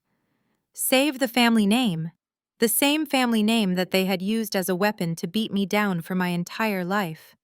The same family name that they had forbidden me from tarnishing with my supposed failures. The same family name that they had proudly bestowed upon Preston the thief while treating me like a disease. I stood completely still, looking down at the woman who had birthed me. I watched her fake theatrical tears pouring down her face, and I felt absolutely nothing. No pity, no sadness, no guilt, no maternal connection whatsoever. There was just a profound, hollow silence where a daughter's love should have been. I looked at the crowd of relatives standing frozen on the deck. 50 people were watching Brenda grovel at my feet, witnessing the total and complete reversal of power. The Golden family was begging the scapegoat for a handout. The matriarch, who had spent decades calling me an ugly disappointment, was now sobbing in the dirt, clutching my trousers and begging for my wealth. I wanted the entire yard to witness this exact moment. I wanted every single aunt and uncle to see exactly what happens when the people who threw you out into the cold suddenly realize that you own the only shelter left in town. I wanted them to burn this image into their memories forever, so they would never forget who held the true power. She kept weeping and begging, pulling at the fabric of my pants, repeating her desperate pleas for financial salvation over and over again like a broken record. "Please, Carmen. Please, my beautiful girl, help us fix this mistake. We love you so much. Please, just write the check." The lies spilled from her mouth with sickening ease.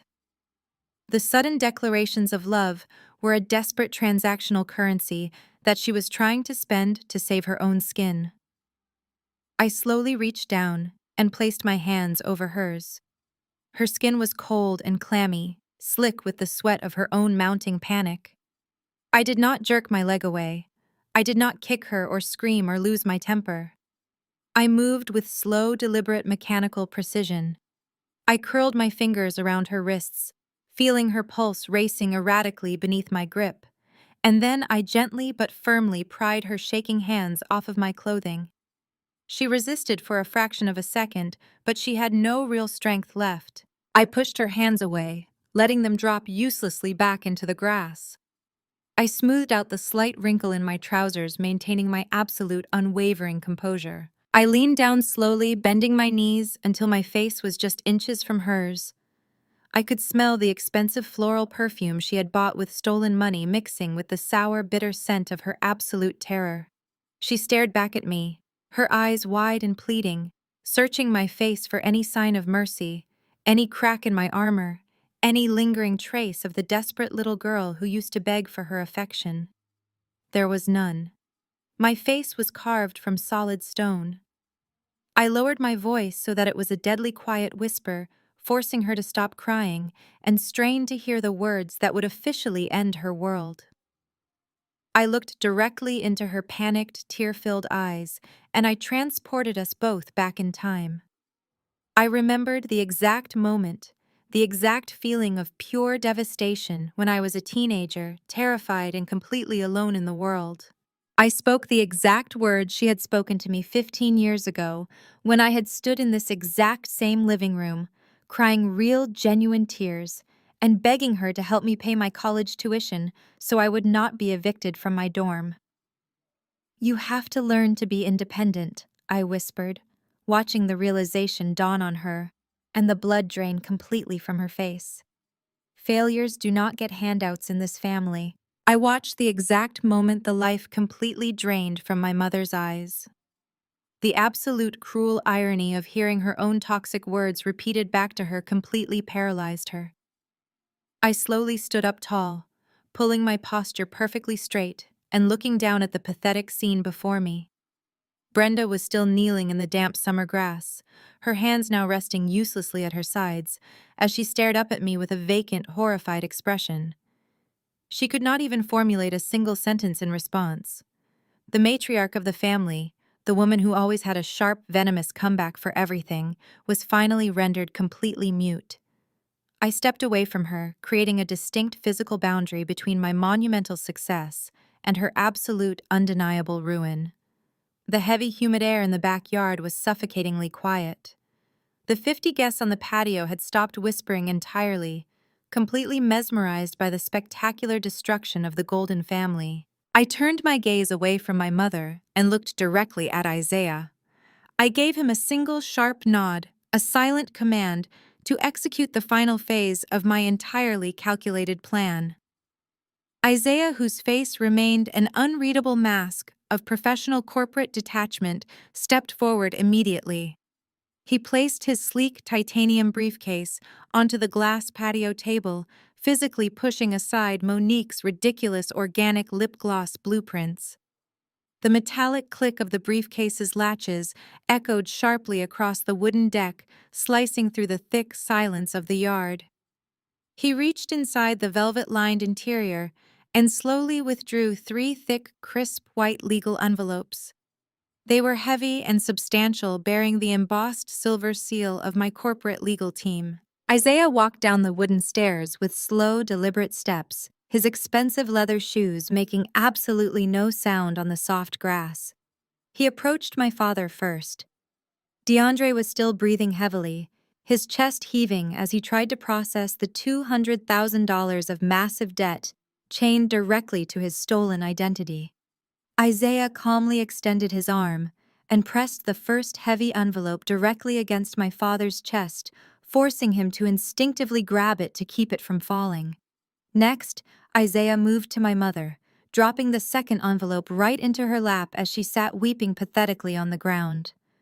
Finally, he walked over to Monique, who was standing near the edge of the driveway, staring blankly at the street where the police cruisers had just carted her fraudulent husband away.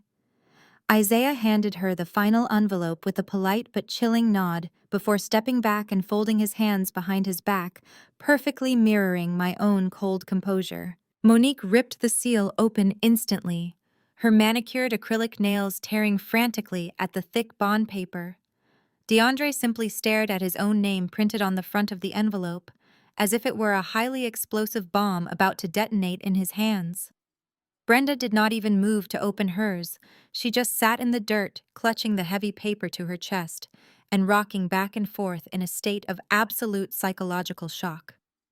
Monique's eyes darted furiously across the dense legal jargon printed on the official corporate letterhead. Her face contorted into a mask of pure, unadulterated rage and complete disbelief as she processed the words written on the page. She realized in that exact terrifying second that she possessed absolutely no legal rights to the ground she was standing on. She opened her mouth to scream, to hurl another barrage of toxic insults at me, but I did not give her the satisfaction of speaking first. I walked back up the stairs and stood at the very center of the elevated wooden deck, reclaiming my position of absolute authority. I wanted to make sure that my voice carried over the entire expansive yard, so that every single relative, neighbor, and gossiping church elder could hear my final decree. I projected my voice, making it ring out loud and crystal clear against the darkening evening sky. I announced to the entire stunned gathering that the documents they were currently holding in their trembling hands were formal 30-day notices to vacate the premises. I let the heavy words hang in the air for a brief second, letting the reality sink deep into their bones before I delivered the ultimate devastating blow. I told them, looking directly at my parents and my sister, that they were being legally and formally evicted from my property. The collective gasp from the aunties on the patio was deafening. Auntie Vonda covered her mouth with both hands, dropping her plate of food directly onto the concrete, while Uncle Marcus actually had to sit down heavily in a folding patio chair. The whispers broke out instantly, a chaotic buzzing of shock and absolute scandal. The relatives who had spent decades blindly supporting the golden child and praising my parents for their supposed financial genius finally saw the complete truth. They realized that the grand illusion of the Wilson family was entirely funded by the daughter they treated like absolute garbage. The social death of my parents was happening right in front of my eyes, and it was spectacular. My father, DeAndre, snapped his head up and stared at me with wild, terrified, bloodshot eyes. The pristine suburban house behind me, the massive, beautiful colonial structure with the fresh white trim and the perfectly manicured lawn, was his ultimate crowning achievement. It was the physical manifestation of his supposed superiority and his dominant status in the community. The idea that he was being forcefully thrown out of his own sacred castle by the daughter he deemed a total failure completely broke his mind. The shock shattered whatever tiny shred of composure he had left. DeAndre crushed the thick legal document in his fist and took a sudden, threatening step toward the deck. The thick veins in his neck were bulging prominently, and his face was a dark, dangerous shade of purple. He raised his voice, screaming at me with a raw, primal, absolute panic that I had never heard from him before. He shouted that I could not do this to them, that I could not just kick my own flesh and blood out into the cold street like stray dogs. He screamed that this was his home, his sanctuary, his property that he had worked his entire life to maintain. His voice cracked violently, tearing through the quiet neighborhood as he yelled at the top of his lungs, asking me where they were supposed to go. He demanded to know how they were supposed to survive with no credit, no savings, and absolutely no money to their names. He screamed that the Internal Revenue Service was going to audit him and the federal banks were going to garnish whatever pathetic pension he had left because of Preston's massive fraudulent loans. The absolute paralyzing terror in his voice was thick and palpable. The great intimidating DeAndre Wilson, the man who demanded flawless perfection and ruthlessly punished anything less, was begging his rejected daughter for mercy in front of the entire congregation. I did not flinch at his screaming. I did not step back or show a single ounce of fear or intimidation. I stood my ground firmly on the wooden deck, and I slowly raised my arm. I casually gestured to the sprawling, beautifully manicured yard, the expensive imported patio furniture, the pristine, vibrant flower beds that Brenda loved to brag about, and finally, the massive, sprawling house behind me. I looked my father dead in his panicked, desperate eyes with an expression of pure, calculating ice. I kept my voice entirely steady, removing any trace of lingering emotion as I delivered the final definitive nail into the coffin of his legacy. I told him that it did not matter where they went, because this house would no longer exist. I announced to the silent, horrified crowd that my commercial development firm had successfully lobbied the city council last week. I told my father, watching his heart completely shatter, that this entire beautiful suburban block had already been formally and legally rezoned for heavy commercial use. I explained that their perfect little neighborhood was going to be completely flattened and paved over to make way for a massive, sprawling concrete parking structure for my new corporate distribution center. The legacy they cared so much about was going to be buried under thousands of tons of wet industrial cement. I let a cold, terrifying smile spread across my face as I looked at the absolute ruin of my family. I told them that I was bringing in the heavy corporate bulldozers and tearing this entire house down to the ground next month. The immediate aftermath of my announcement hung in the humid summer air like a toxic cloud. The absolute certainty that their pristine suburban palace was going to be violently reduced to a pile of industrial rubble finally penetrated my father's thick skull. 2 full weeks passed since the day I stood on that deck and formally evicted the people who had made my childhood a living nightmare. Those 14 days were a spectacular montage of brutal, unrelenting consequences, unfolding exactly according to my intricate designs.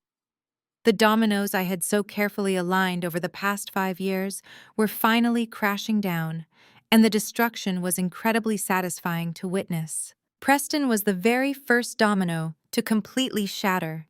His arrogant corporate facade was stripped away the moment the cold metal handcuffs clicked around his wrists. He was formally arraigned in federal court, facing a staggering mountain of wire fraud, identity theft, and banking fraud charges. The man who used to strut around family dinners bragging about his non-existent wealth was led into the courtroom wearing a bright neon orange county jumpsuit. His wrists and ankles were bound in heavy iron chains that rattled loudly against the polished marble floor.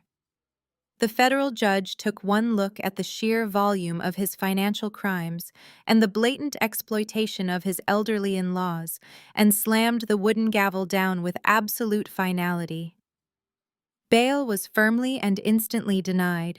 The judge labeled Preston a massive flight risk, citing the complex web of shell accounts he had tried to hide his stolen money in. Preston physically collapsed against the defense table, weeping openly in front of the entire gallery. He kept twisting his head, looking frantically toward the heavy wooden doors at the back of the courtroom, desperately hoping that Monique would burst in to save him.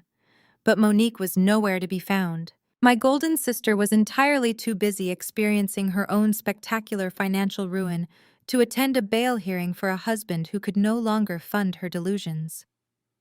The bank swooped down on her pathetic organic lip gloss empire with breathtaking speed.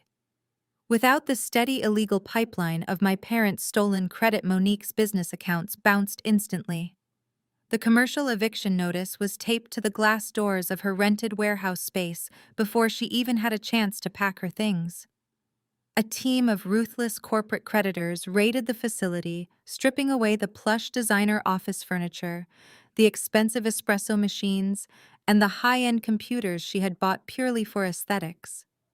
Monique was forced to scramble like a panicked rat, hastily shoving her thousands of unsold expired lip gloss tubes into cheap cardboard boxes. The shiny imported luxury SUV she used to drive around town had already been hooked to a tow truck and violently repossessed from her driveway. The golden child. The woman who had tormented me for my lack of designer clothes was forced to rent a battered, rust-covered moving van just to transport her worthless inventory. With no money, no credit, and her husband rotting in a federal holding cell, Monique had absolutely nowhere to go. She ended up dragging her heavy boxes into a cheap run-down motel situated right off a noisy industrial interstate highway. The room smelled strongly of stale cigarette smoke and bleach. A massive flickering red neon sign buzzed loudly right outside her single dirty window, casting a harsh, unnatural light over her ruined life. She spent her nights sitting on a stained, unwashed mattress, watching giant cockroaches scurry across the damp carpet and crawl over the cardboard boxes, holding her pathetic, ruined cosmetic empire. The sheer poetry of her new living arrangement was a beautiful testament to the power of absolute karma. Meanwhile, back at the sprawling colonial house on Maple Street, DeAndre and Brenda were violently refusing to accept their impending doom. Instead of packing their belongings and figuring out a realistic survival plan, they decided to play the ultimate victim card. They genuinely believed that public pressure and social shame could somehow stop a multi-million-dollar commercial development project. My parents organized a pathetic, desperate sit-in protest right on the pristine front lawn of the property they no longer legally occupied. DeAndre dragged out the rusty folding lawn chairs and planted them near the curb. Brenda spent hours painting ridiculous, oversized cardboard signs with thick black markers, claiming that a heartless, anonymous corporate developer was actively throwing innocent, vulnerable seniors out into the cold, unforgiving street. They wanted to turn their legal eviction into a massive public spectacle. Brenda actually called the local Channel 8 action news station. She spent 45 minutes weeping over the telephone to a junior news producer, weaving an incredibly tragic and completely fabricated tale of elderly abuse. She promised the news network a heartbreaking human interest story about a greedy, soulless corporation destroying a beautiful, historic neighborhood.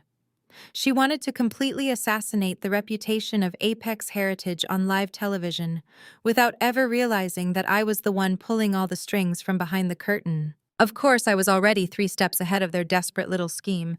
The very second my security team notified me that a news van had been dispatched to the property, I had Isaiah execute the next phase of the strategy. Isaiah made a very private and highly confidential phone call directly to the executive producer of the news network. He did not just calmly explain the legal validity of the commercial eviction process. He forwarded a massive encrypted digital file containing the official sealed police reports detailing Preston's massive $200,000 fraud ring. The files proved that the innocent seniors were actually deeply entangled in a major federal crime. But Isaiah did not stop there.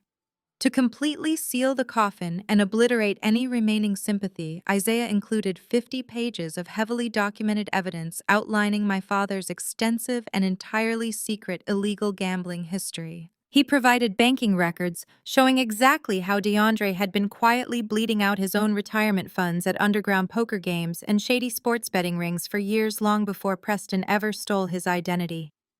The innocent victim narrative was completely and utterly destroyed in a matter of seconds. The bright white Channel 8 news van rolled slowly around the corner, its heavy tires crunching against the asphalt as it pulled up to the curb right in front of the house. Brenda saw the logo on the side of the van and immediately threw herself onto the damp grass, clutching her chest and forcing loud theatrical sobs to tear from her throat. She was putting on the performance of a lifetime, preparing to play the tragically wronged mother for the cameras. DeAndre stood up tall, adjusting his sweater and looking solemnly at the large camera lens as the lead news anchor stepped out of the passenger side door. But the anchor did not signal his cameraman to start rolling the footage. He did not extend a microphone or offer a sympathetic smile. The anchor stopped at the edge of the driveway, looking down at his tablet as an urgent priority message flashed across his screen from his executive producer. He read the message, his eyes scanning the attached police reports and the undeniable proof of the gambling debts and the federal fraud charges. The anchor slowly looked back up at my parents, and the expression on his face morphed from polite professional concern into pure, unadulterated disgust.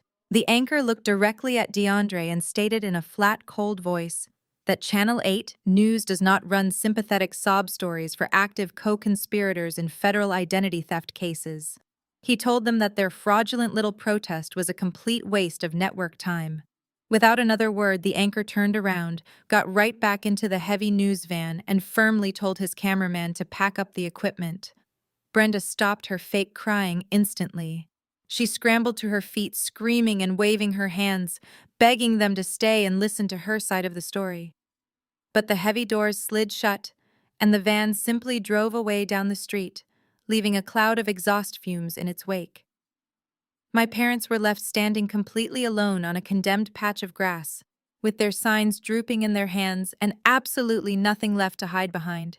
Which is exactly why my receptionist buzzed my office phone on a rainy Tuesday morning to inform me that I had uninvited guests waiting in the sleek marble lobby of my corporate headquarters. I did not have security throw them out. Instead, I told Isaiah to bring them directly up to the top floor.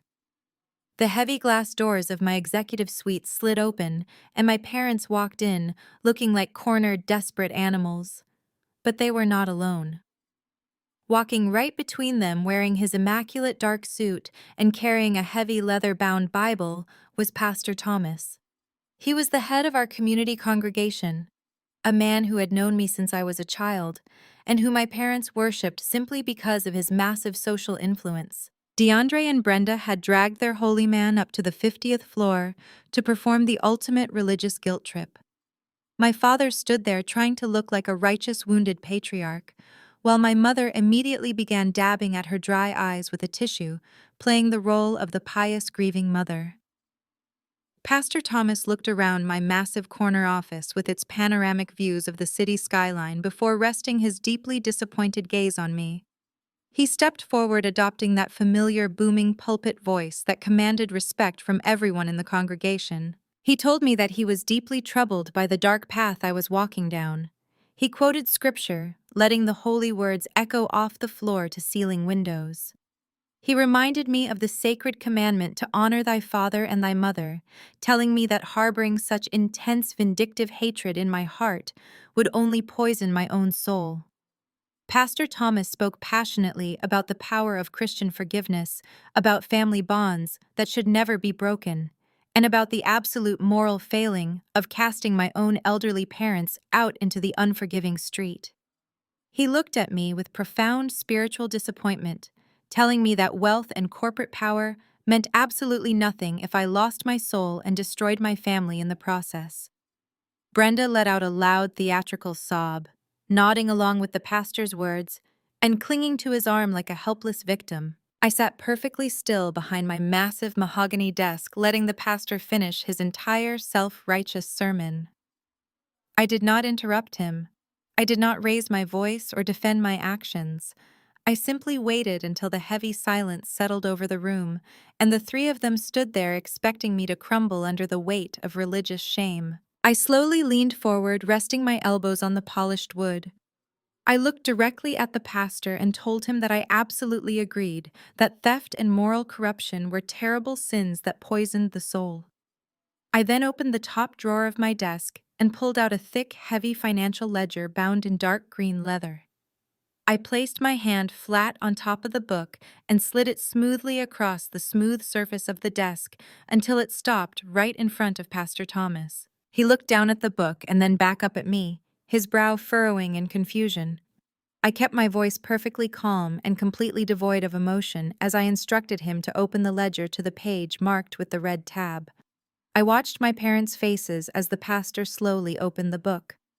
DeAndre suddenly stepped forward, his hands trembling as a look of absolute sheer terror washed over his features. He knew exactly what that ledger was. I looked at the pastor and explained that my corporate forensic accounting team had been thoroughly auditing my parents' financial history to untangle the massive mess of Preston's fraud. I told him that during that extensive audit, they found a very interesting discrepancy regarding the church finances.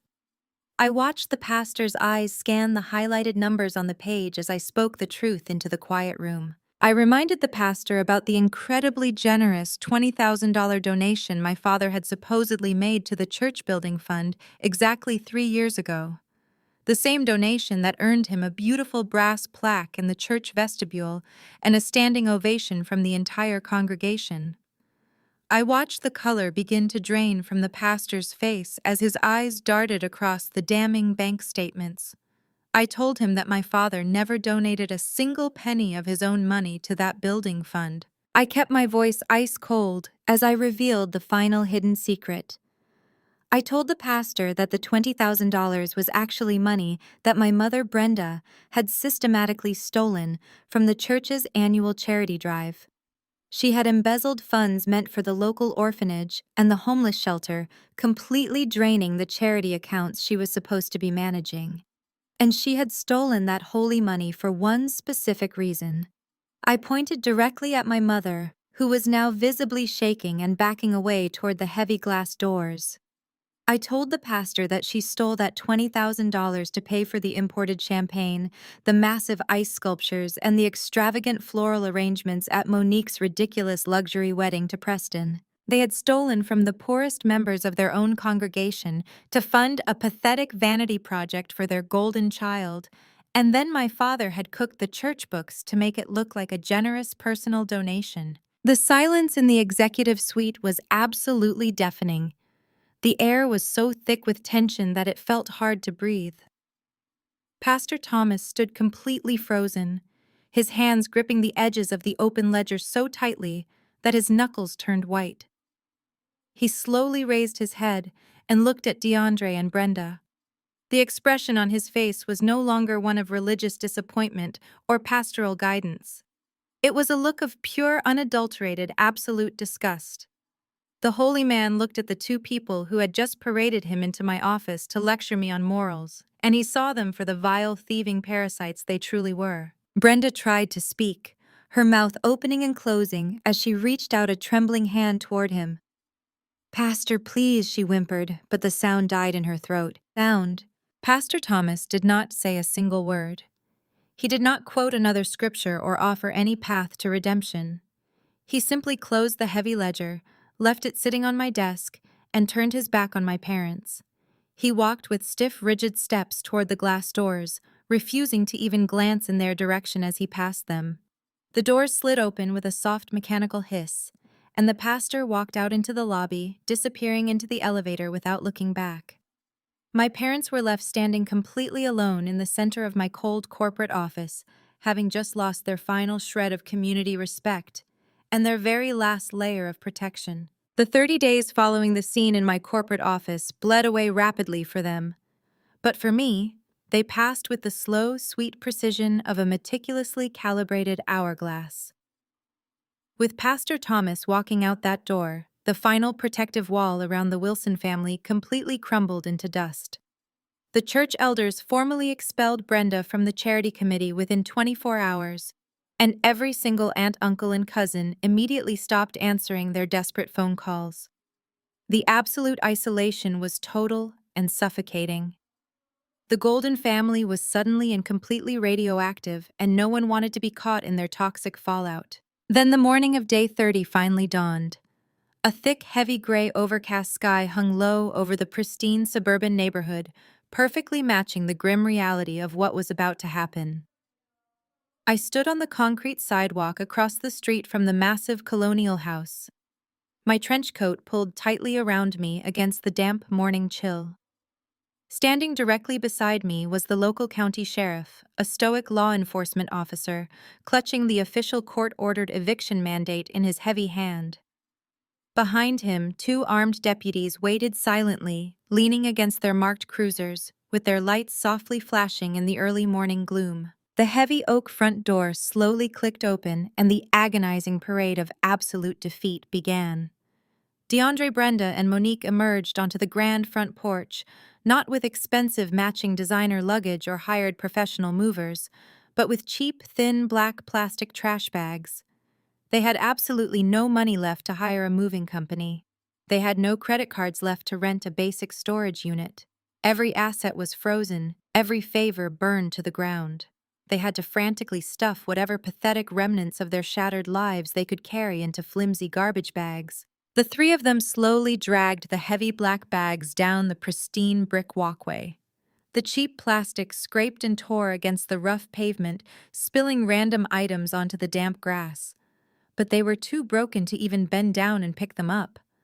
Brenda's face was completely hollowed out, a gray mask of absolute crushing despair. The arrogant woman who used to host lavish catered garden parties and judge her neighbor's landscaping was now dragging a ripping trash bag across her own lawn with trembling, exhausted hands. DeAndre looked like he had physically aged 20 years in just 30 days. His proud, broad shoulders were completely slumped, and he kept his bloodshot eyes glued to the concrete, entirely unable to look at the neighbors who were silently watching the spectacle from their front porches. There was absolutely no one there to help them. The entire extended family had cut them off completely, leaving them to face their public humiliation entirely alone. Monique was bringing up the rear, struggling violently with two overstuffed bags of cheap synthetic clothing. Her expensive hair extensions were matted and tangled, and her face was twisted into a bitter, hateful snarl that made her look incredibly ugly. As she reached the curb, she dropped her bags heavily into the gutter and turned her venomous glare entirely on me. She took a deep, ragged breath, opening her mouth to hurl one final, desperate curse at me, to scream about how unfair and cruel I was for destroying her life. But before a single toxic word could escape her lips, a large, speeding commercial delivery truck rushed past us on the wet street. Its heavy tires hit a massive, deep, muddy puddle perfectly aligned right next to where she was standing. A huge, thick wave of freezing brown, dirty water completely erupted from the street, splashing directly over Monique's entire body. The filthy street water completely soaked her designer clothes, plastering her matted hair to her face and dripping down into her open mouth. She gasped and sputtered, standing there dripping with freezing brown mud, looking absolutely pathetic. The curse completely died in her throat, replaced by a pathetic whimpering sob as she desperately tried to wipe the grit from her eyes. DeAndre and Brenda did not even turn around to check on their golden child. They were entirely too consumed by their own absolute destruction to care about anyone else. They picked up their torn trash bags and began the long, humiliating trudge down the wet street toward the city bus stop. The mighty patriarch and the arrogant matriarch were reduced to waiting in the freezing damp air for public transportation to carry them away to some cheap, roach-infested motel. I watched the retreating figures grow smaller and smaller against the gray horizon, feeling an incredible, overwhelming sense of absolute closure. The heavy toxic chains of my childhood had been completely, permanently severed. Just as they disappeared around the corner, the ground beneath my feet began to vibrate. A low, heavy mechanical rumble echoed down the quiet suburban street, shaking the autumn leaves from the trees. I turned my head and watched as three massive yellow corporate bulldozers and a giant industrial excavator rolled slowly onto the block. The heavy metal treads chewed up the pristine asphalt and tore directly into the manicured front lawn, turning the expensive green grass into deep brown trenches of mud. The demolition crew moved with swift, practiced efficiency. The site foreman, a burly man in a bright yellow hard hat, walked up to me and raised his hand, holding a heavy black radio. He looked at the massive colonial house and then looked directly at me, waiting quietly for the official command. I looked at the physical structure where I had suffered decades of invisible, silent abuse. I looked at the walls that had trapped me and the windows that had watched me cry. I slowly raised my hand and gave the foreman a single definitive thumbs up. The foreman shouted into his radio, and the giant mechanical arm of the excavator roared to life with a deafening screech. The massive steel claw swung backward into the air and then launched violently forward, crashing directly through the large bay windows of the formal dining room. The sound of shattering glass and splintering wood was absolutely deafening, ripping through the quiet neighborhood. I watched the brutal metal claw tear right through the expensive floral wallpaper and crush the crystal chandelier, completely destroying the exact room where I had sat in silence and listened to my father write me out of his will. The heavy ceiling collapsed inward in a massive swirling cloud of gray dust and debris, burying their entire legacy under a mountain of crushed drywall and splintered wood forever. 6 months passed since the day the yellow bulldozers turned my childhood trauma into a flattened patch of dirt. The thick clouds of gray dust finally settled, leaving behind a pristine slate and a completely redefined reality. The justice system moved with a swift and brutal efficiency that left my former family absolutely reeling. Preston did not get a sympathetic judge or a lenient plea deal. The federal court sentenced him to 8 hard years in a maximum security prison for his massive wire fraud and identity theft ring. The man who used to swirl expensive cognac and mock my work ethic was now wearing standard issue neon orange, locked in a concrete cell for 23 hours a day. Monique's spectacular fall from grace was a beautiful tragedy to witness. Without my parents' stolen credit to fund her lavish lifestyle and Preston's fraudulent cash flow to prop up her fake cosmetic empire, she completely collapsed. Her pathetic organic lip gloss business was fully liquidated by the federal government to pay off her massive debts. The golden child, the woman who spent her entire life tormenting me for lacking designer clothes, was now working a miserable minimum wage retail job at a discount department store in a dying strip mall. She spent her days on her feet folding cheap synthetic sweaters and dealing with angry bargain hunters, her perfect manicures replaced by broken nails and absolute exhaustion. DeAndre and Brenda experienced the most profound and poetic justice of all. The massive debts they accumulated trying to maintain their suburban illusion completely swallowed them whole. With no house, no retirement funds, and their church community utterly disgusted by their embezzlement, they were forced to move into a tiny, cramped, low-income apartment on the rough edge of the city. The walls were paper-thin, the plumbing constantly leaked, and the neon lights from the street outside flashed through their cheap plastic blinds all night long. The patriarch and matriarch of the Wilson family were completely forgotten by the society they sacrificed their own daughter to impress. While their world crumbled into miserable obscurity, my world was expanding into something brilliant and undeniable. I stood under the bright, warm morning sun, wearing a flawlessly tailored emerald green designer suit that moved perfectly in the light breeze. My heels clicked softly against the newly poured concrete walkway. I was holding a massive pair of gleaming golden scissors in my hands, staring out at a cheering crowd of hundreds of people. Behind me stood a breathtaking state-of-the-art multi-million-dollar community youth tech and innovation center. Its massive modern glass windows reflected the clear blue sky, and it was built directly on top of the exact same lot where my parents' suffocating colonial house used to stand. I had purchased the lot, completely cleared the debris, and funded the entire construction project with the profits from my own independent corporate success. The building was a sanctuary for underprivileged kids to learn coding engineering and digital design completely free of charge. The local mayor, a distinguished woman with silver hair, stood directly to my right, beaming with genuine pride. She firmly shook my hand, turning toward the massive crowd of local reporters, community leaders, and grateful families. She spoke into the microphone, declaring me a visionary leader and a true savior of the community. The applause that erupted was deafening, washing over me in a massive wave of pure, absolute validation. I was not an outcast or a disappointment. I was the woman who built an empire and gave it back to the people who actually needed it. As the crowd cheered and the camera flashes popped like brilliant little stars, my sleek phone buzzed softly inside my suit pocket. I slipped it out, keeping my professional smile perfectly in place as I glanced down at the bright screen. It was a call from an unknown blocked number, but the automated voicemail transcription popped up instantly on my lock screen. I read the desperate, frantic words forming across the glass.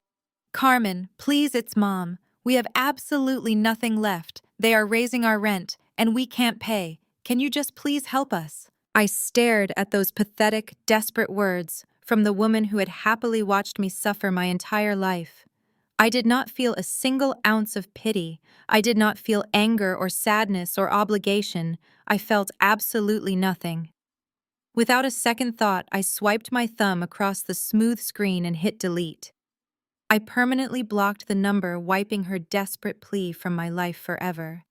I slipped the phone back into my pocket, completely severing the very last invisible string that tied me to the Wilson family. I turned my attention back to the cheering crowd, firmly grasping the golden scissors. With one swift, powerful motion, I sliced right through the thick red ribbon. The crowd roared with massive approval, and the heavy glass doors of the Innovation Center slid open, welcoming the future. I stepped forward into the bright flashing lights, surrounded entirely by people who respected me and valued me for exactly who I was, leaving the ruins of my past completely behind me. The ultimate lesson we must take away from this story is that shared blood does not automatically grant someone the right to cross your boundaries or disrespect your existence. True family is built on a foundation of mutual respect and unconditional support, not manipulation and endless greed. When toxic relatives attempt to diminish your worth to elevate their own fragile egos, the most powerful revenge you can take is simply walking away and building your own empire from the ground up. You never owe your hard-earned success or your peace of mind to individuals who only view you as a convenient opportunity to exploit. By establishing firm, unyielding boundaries, you finally create the necessary space for your true self to thrive. Share your story in the comments below if you have ever had to cut ties with toxic family members to protect your peace, and hit that subscribe button for more empowering content.